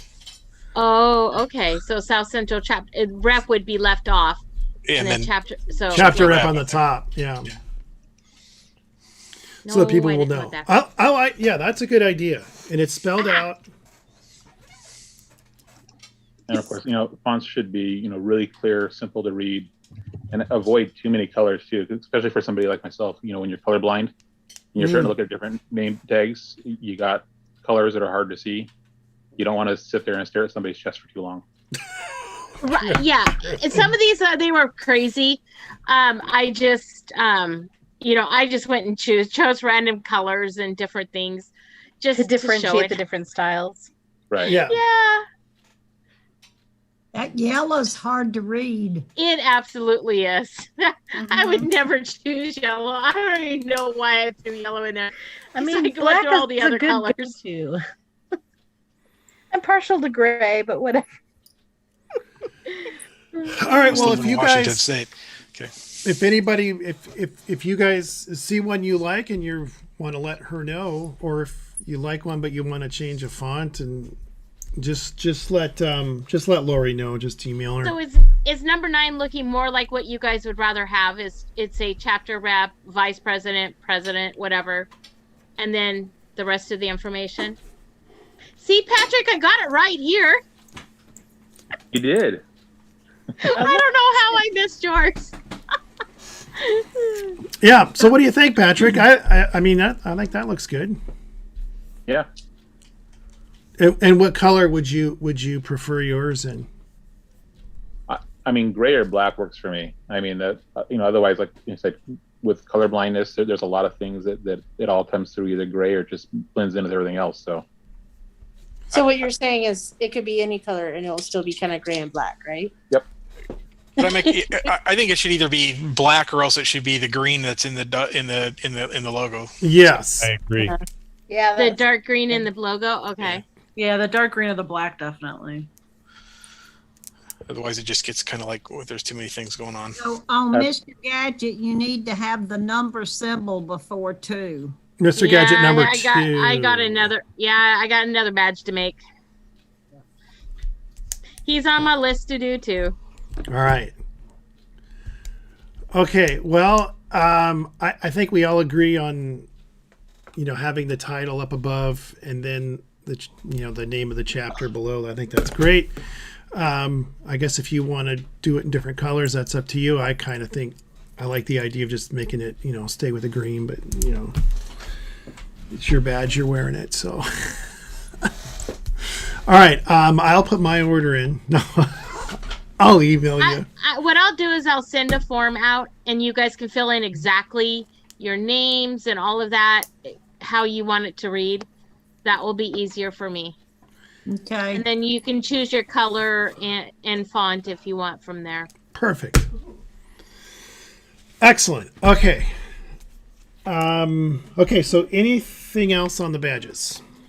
So did we want to go with that other symbol on the back of them with the arrow pointing to an icon? Yeah, so what do you guys think about the icons, the geocache icons on the back with the random...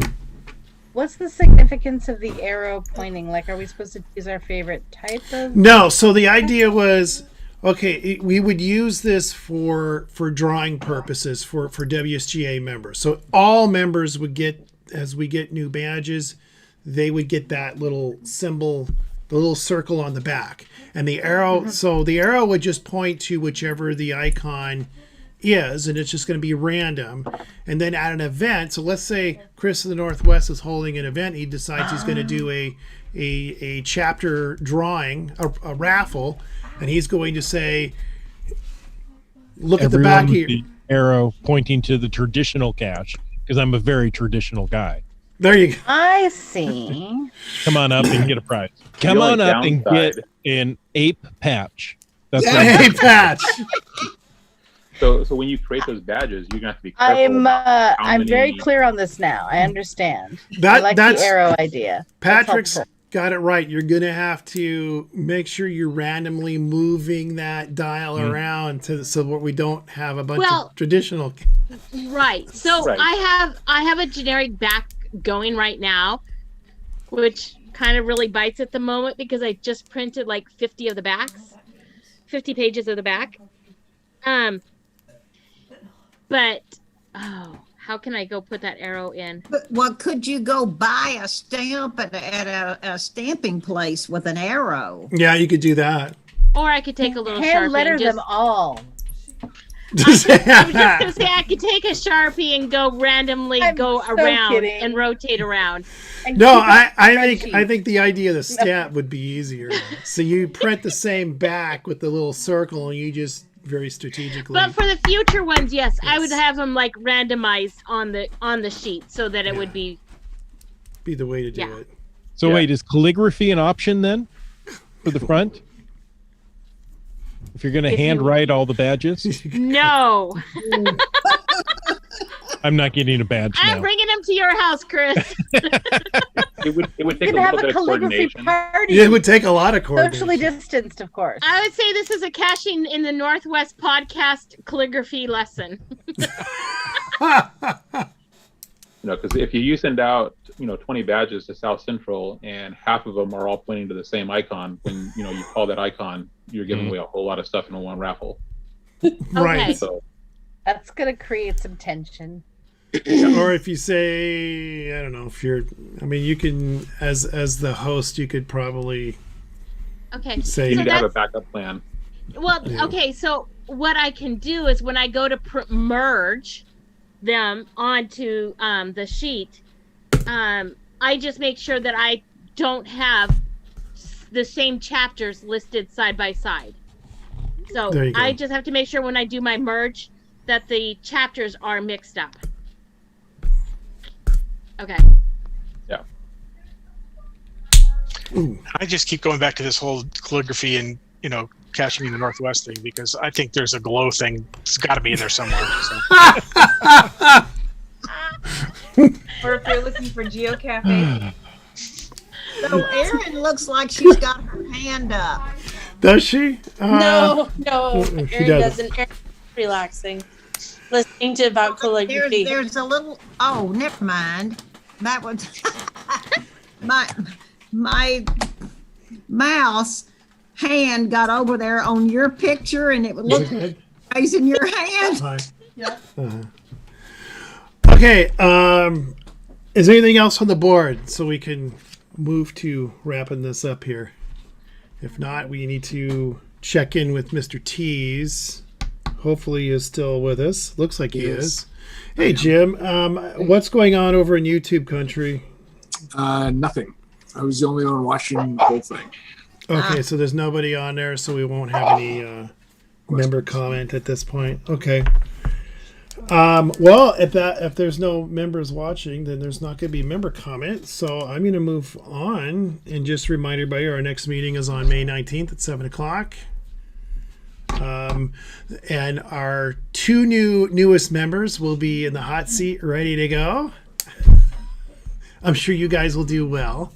Not worried at all. So with that, I'm going to go ahead and I don't think we need to vote to adjourn. So I'm just going to go ahead and But a special thank you to Jesse and to Cliff. We have been having you on here and your contributions. Absolutely. Both of you have been phenomenal board members. So Oscar here wants to give you a hooray, hooray. Okay, maybe not. He doesn't want to have anything to do with what we're doing here. So anyway, thank you both. You guys have been an asset to this board. And I appreciate your service to this organization. And I sure hope to see you guys again down the road in some sort of capacity. And of course, hopefully when we get to do some events, I might be able to see you at the events. Yeah. So thank I'm you. looking forward to that part for sure. Yes. Thank you both very much. Yes. And with that, we'll go ahead and adjourn the meeting. Thank you all for showing up and giving up your St. Patty's Day evening here. And we'll see you all again